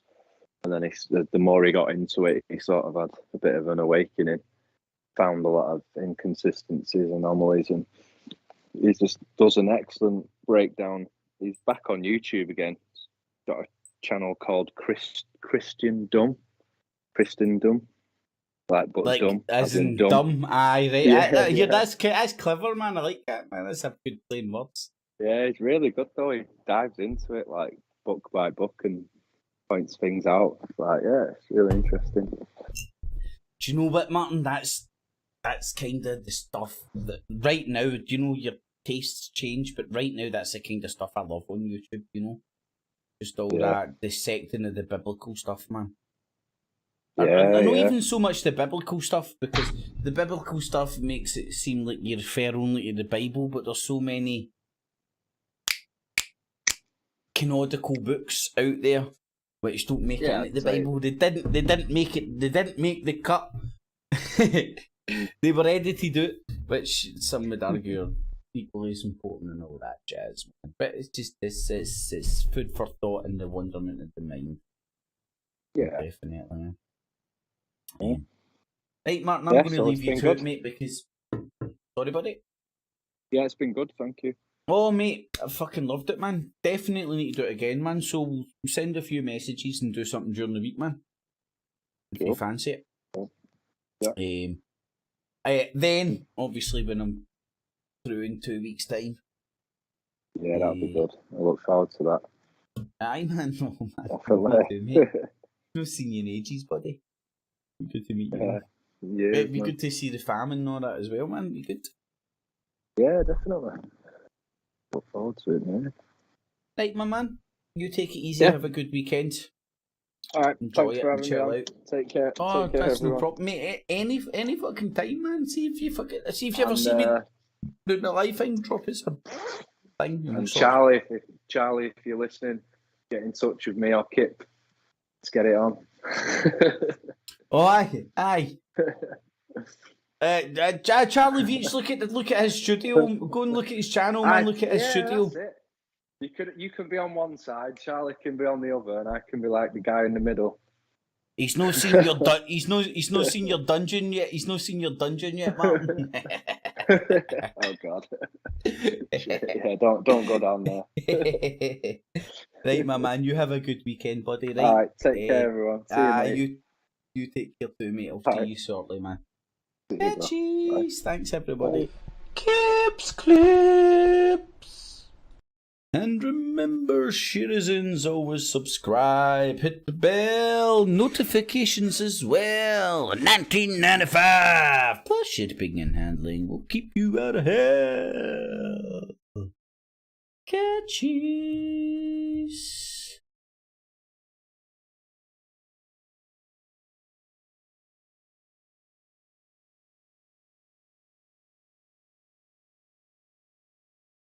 Shit.